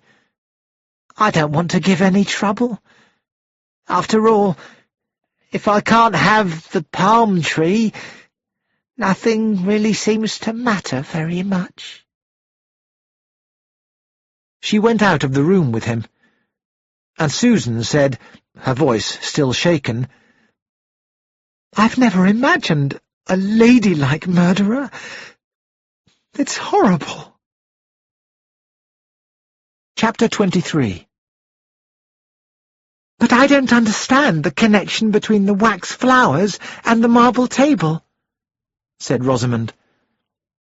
They were at Helen's flat, and Rosamond and Poirot were having tea with her. "The table, no. But Miss Gilchrist said how nice the wax flowers looked on the green marble table. And she could not have seen them there, because they had been broken and put away before she arrived. So she could only have seen them when she was there as Cora Lansquenet." "That was stupid of her, wasn't it?" said Rosamond. Poirot shook a finger at her. "It shows you, madame, the dangers of conversations. It is a strong belief of mine that if you can get a person to talk to you for long enough on any subject whatever, sooner or later they will give themselves away. Miss Gilchrist did." "I shall have to be careful," said Rosamond thoughtfully. "Did you know, I'm going to have a baby, and I've decided to leave the stage and just be a mother. Michael is delighted. I didn't really think he would be. So Susan's got the marble table, I thought, as I was having a baby—" She left the sentence unfinished. "I think Susan is going to have a big success with her beauty business," said Helen. "Yes, she was born to succeed," said Poirot. "Greg's gone away somewhere," said Rosamond. "He's having a rest cure, Susan says." Poirot turned to Helen. "And you, madame, are off to Cyprus?" "Yes, in 2 weeks." "Then let me wish you a happy journey." She went with him to the door and said, "Monsieur Poirot, the income Richard left me meant more to me than theirs did to any of the others. You see, there is a child in Cyprus. After my husband died, my loneliness was unbelievable, and when I was nursing in London at the end of the war, I met someone. We lived together for a little while. Then he went back to Canada, to his wife and his children. He never knew about our child. It seemed like a miracle to me. A middle-aged woman with everything seemingly behind her. Now, with Richard's money, I can send my nephew to an even better school and give him a start in life. I never told Richard. He was fond of me, but he would not have understood. I wanted you to know this about me." Poirot bowed over her hand. He got home to find someone sitting in the armchair on the left of the fireplace. "Hello, Poirot," said Mr. Entwistle. "I've just come back from the trial. They brought in a verdict of guilty, of course. But Miss Gilchrist is happy, you know. She spends most of her time making plans to run a chain of tea-rooms." "Some people might think that she was always a little mad," said Poirot. "But me, I think not." "Goodness me, no, Poirot. She was as sane as you and I when she planned Cora's murder and carried it out in cold blood." Poirot gave a little shiver. "I am thinking," he said, "of some words that Susan Banks said, that she had never imagined a ladylike murderer." "Why not?" said Mr. Entwistle. "It takes all sorts." They were silent, and Poirot thought of murderers he had known.